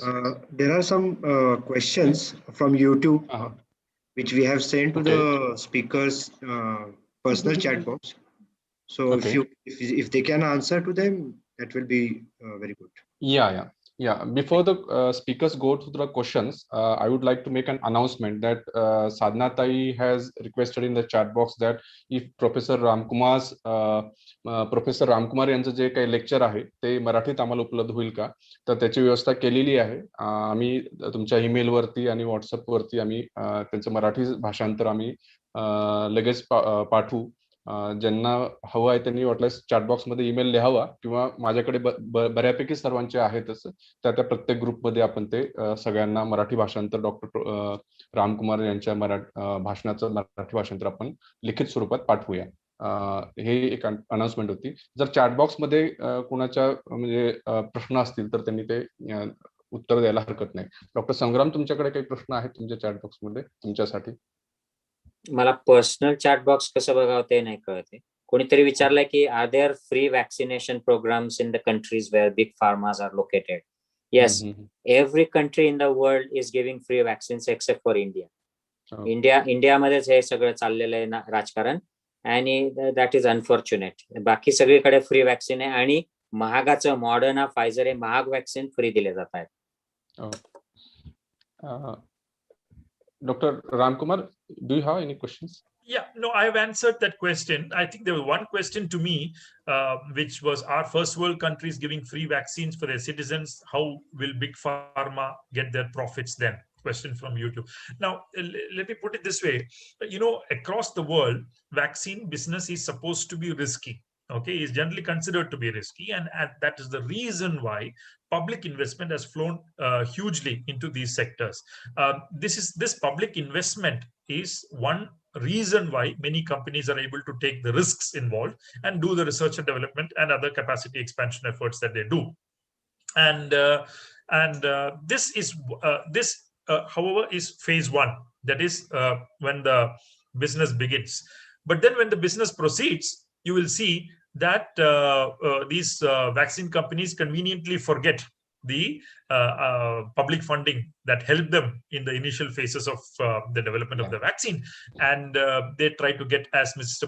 Poonawalla is currently doing, super profits, try to get super profits. And there's a very interesting interview of Mr. Poonawalla, which has appeared in not any Indian magazine, the Times of the United Kingdom of London, where Poonawalla is now. He has basically said, I have escaped from India and I have gone there because before UK closed its doors for Indian citizens. He's there with his family. And Mr. Poonawalla's lifestyle is summarized thus by the Times magazine. Okay. If Poonawalla's father was the vaccine king of India, he is its vaccine prince. They are now the 6th richest family in India with a jet-setting lifestyle to match. Poonawalla and his glamorous wife Natasha have luxurious homes in Pune, Mumbai, and London. Paintings by Picasso, Dali, Rembrandt, and Rubens. Private planes, a helicopter, and a collection of 35 classic cars, in addition to the race course that they own in Pune, right? And he basically owns a flat in London for which he pays a rent of £60,000 per week. Okay, £60,000 per week is the rent he pays for that. Okay, so basically all this money, taxpayers' money, is going to super profits, and this super profit is basically allowing these people to live this kind of life. And I have no problem with if he lives a nice life, but the problem is when taxpayers' money is used to cross-subsidize such super profits, then there is a problem. Right. Nevertheless, despite all these problems are there on the one hand, but on the other hand, what capitalist governments have done in United Kingdom, United States, Germany, etc., is that because they have given enough public investment to these firms, they have made these companies give them vaccines at a very low cost. Okay, so for example, Pfizer vaccine Moderna vaccine is sold across the world at $20 per dose. But because the US government funded it, it is giving the US government at a huge subsidy, right, of about $12 or $13 per dose, maybe even less. Okay, similarly, Pfizer gives German government vaccines such at very low cost because the German government funded that vaccine effort. Similarly, Oxford AstraZeneca to the UK government. And what these governments are doing is they are buying this at the subsidized rate and giving it to people free of cost. Okay, so there is a balancing role that these governments are playing in these capitalist countries, whereby they publicly fund these companies in the beginning, but then ensure that they give it to the government at a low cost, at a low price, and then they give it to the people free of cost. Okay, so there is a profit, but the effort is to keep it at a normal profit level, not Mr. Poonawalla's super profit levels. Yeah, definitely. Vinita ताई, तुमच्याकडे काही प्रश्न? मला एक प्रश्न पाठवला होता आणि तो प्रश्न मी वाचते आधी. It is said that the affected COVID person also gets vaccinated, and also after that one should wear mask. Why is it so, and what is the scientific logic? त्या कोविड झालेल्या माणसांनी वॅक्सिन घ्यायचं का, हा पहिला त्याचा भाग आहे, आणि हो वॅक्सिन घ्यायचं असं उत्तर आहे. फक्त ते इमिजिएटली रिकव्हरी नंतर घेऊ नये, कारण आपल्या शरीरामध्ये जो दाह होत असतो असं मी म्हणत होते, तर तो दाह काही प्रमाणात चालू राहतो अगदी आपली रिकव्हरी झाली आणि RT-PCR निगेटिव्ह आला तरी. त्यामुळे सर्वसाधारणपणे मी सर्वांना असा सल्ला देते आहे की रिकव्हरी झाली म्हणजे RT-PCR निगेटिव्ह आला किंवा तुम्हाला डॉक्टरांनी RT-PCR न करता डिस्चार्ज दिला, बरे झालात असं म्हणून, तर त्याच्यानंतर 6 ते 8 आठवड्याचा कालावधी जाऊ द्यावा आणि त्याच्यानंतर पहिला डोस घ्यावा. कारण हेही मी आधी म्हटलं होतं की रोग झाल्यानंतरची तयार झालेली प्रतिकारशक्ती ही किती काळ राहते आपल्याला माहित नसल्यामुळे वॅक्सिन घेणं हे त्या अर्थाने शहाणपणाचं ठरतं. काही त्या वेळेला त्याला प्रॅक्टिकल मुद्दाही असतो, कारण आजकाल आपण अनेक लोक अनेक कार्ड आणि सर्टिफिकेट्सवर जगत असतो. त्यामुळे 2 वॅक्सिनचे डोसेस झाल्याखेरीज तुम्हाला कोणी ते वॅक्सिनेशन झाल्याचं सर्टिफिकेट देणार नाही आणि त्यामुळे कदाचित उद्या प्रवास करायची वेळ आली तर प्रश्न येऊ शकेल. त्यामुळे वॅक्सिन जरूर घ्यावं, मध्ये 6-8 आठवडे जाऊ द्यावे. पण वॅक्सिनेशन झाल्यावर मी माझ्या भाषणात जसं म्हटलं होतं की तसं नाकामध्ये, घशामध्ये, फुफ्फुसांमध्ये सुद्धा प्रतिकारशक्ती निर्माण होते. ती प्रतिकारशक्ती ही प्रतिपिंड आणि टी पेशी अशा दोन्ही प्रकाराची जरी असली आणि त्यांच्यामुळे विषाणू शरीरात जाऊन तिथल्या पेशींना इन्फेक्ट करून त्यांचा आकडा जेवढा एरवी वाढला असता तेवढा वाढला नसता तरी विषाणूंचा आकडा इन्फेक्शन झालं वॅक्सिनेटेड माणसाला तरी सुद्धा तो 0 नसतो, तो कमी असतो. आणि त्याच्यामुळे ट्रान्समिशन जरी कमी झालं तरी सुद्धा वॅक्सिनेटेड माणसाला जर इन्फेक्शन झालं तर अशी व्यक्ती सुद्धा इतर लोकांना वॅक्सिनचा इन्फेक्शनचा प्रसार करू शकते. आणि त्याच्यामुळे सोशल रिस्पॉन्सिबिलिटी म्हणून वॅक्सिनेटेड माणसांनी सुद्धा मास्क घालावा याची गरज नक्कीच अधोरेखित करायला पाहिजे. नक्कीच. आपण आता हा कार्यक्रम शेवटच्या टप्प्यात आपला आहे. जवळपास 2 तासापेक्षा अधिक काळ आपण या कार्यक्रमामध्ये आहोत आणि ज्या पद्धतीचा रिस्पॉन्स आणि प्रश्न येत आहेत त्या पद्धतीने अजून हे डिस्कशन चालू शकेल. पण मला वाटतं की मोस्ट ऑफ सगळे प्रश्न आपण उत्तर देऊ शकलेलो आहोत.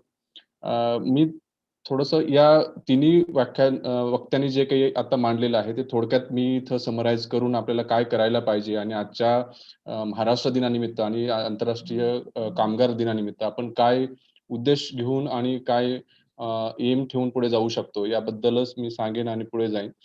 मला वाटतं की आताची सगळी परिस्थिती आहे निश्चितच परिस्थिती गंभीर आहे. आपल्या सरकारने जे काही आपल्यासमोर वाढून ठेवलेलं आहे हा कोरोनाचा क्रायसिस तर आहेच आहे, हे पॅन्डेमिक तर आहेच आहे.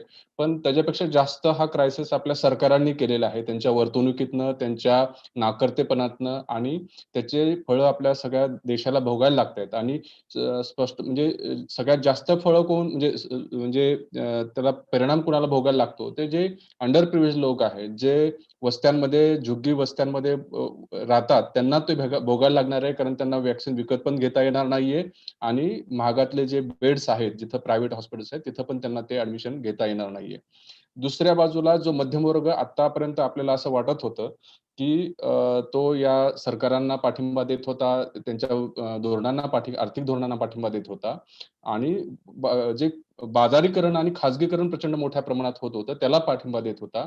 आता या पॅन्डेमिकच्या निमित्ताने ह्या मध्यमवर्ग सुद्धा प्रचंड मोठ्या प्रमाणात होरपळून निघालेला आहे आणि त्यामुळं त्यांना सुद्धा आता या पब्लिक जे काही इन्फ्रास्ट्रक्चर आहे किंवा जे हेल्थ इन्फ्रास्ट्रक्चर आहे त्याच्यावरतीच अवलंबून राहावं लागतं आणि त्याचं इम्पॉर्टन्स त्याला या निमित्ताने कळेल असं आपण समजूया किंवा अपेक्षा करूया. आणि जो प्रिव्हिलेज क्लास आहे आता प्रोफेसर रामकुमार यांनी सांगितल्याप्रमाणे कसा तो देशाच्या बाहेर कधीच निघून गेलेला आहे, त्यांच्यापेक्षा जास्त पैशात ते इथं थांबलेलेच नाहीयेत.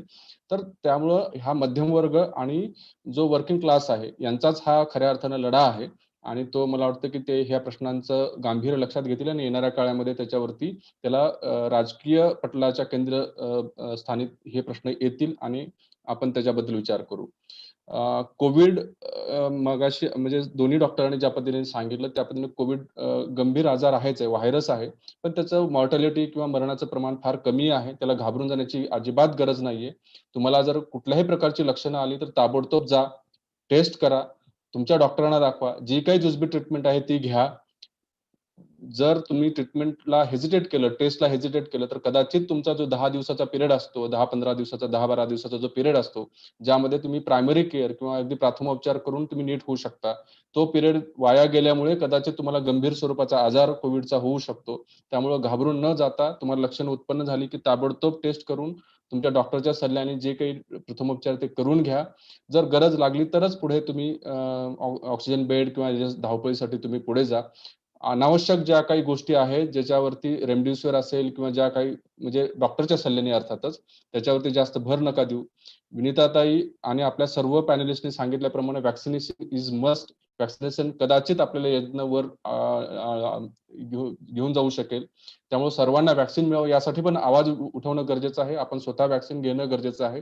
या दोन्ही गोष्टीसह मला वाटतं की आता आणि दुसरी महत्वाची गोष्ट की येणाऱ्या पुढल्या काळामध्ये तिसरी जी वेळ येणार आहे त्यासाठी तरी किमान सरकारच्या कानापर्यंत आपला आवाज जावा यासाठी आपण आपल्या सर्व विवेकाने आपण आपल्या जिथं कुठे आहोत तिथं आपण लोकांमध्ये याचा प्रसार करूया की सरकारवरती दबाव आणून त्यांना आपण पुढल्या येणाऱ्या संकटापासून आपल्या देशातल्या जनतेला कसं वाचवता येईल याच्याबद्दल सरकारवरती आपला दबाव निर्माण करूया. मला वाटतं हेच या कार्यक्रमाचं मुख्य फलित असणार आहे की आपण यातनं जर हे घेऊन गेलो तर पुढे. आजच्या कार्यक्रमाच्या निमित्तानं आपले तिन्ही वक्ते इथं आले. त्यांनी आपला बहुमोल वेळ आपल्याला दिला आणि एक योग्य मार्गदर्शन झालं. जे लोक आपल्या सोबत इथं झूम मध्ये जोडले गेले, युट्यूब वरती जे पाहत आहेत लाईव्ह आहे किंवा फेसबुक वरती किंवा ट्विटर वरती, त्या सर्वांचे आभार. हा कार्यक्रम ज्या पुणे कलेक्टिव्हच्या टीमच्या सहकार्याशिवाय होऊ शकत नाही. त्या सर्व टीमचे मी आभार मानतो.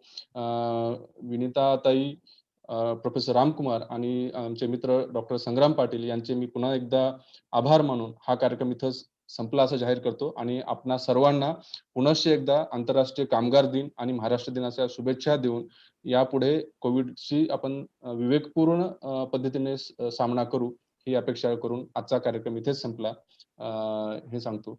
धन्यवाद. थँक्यू.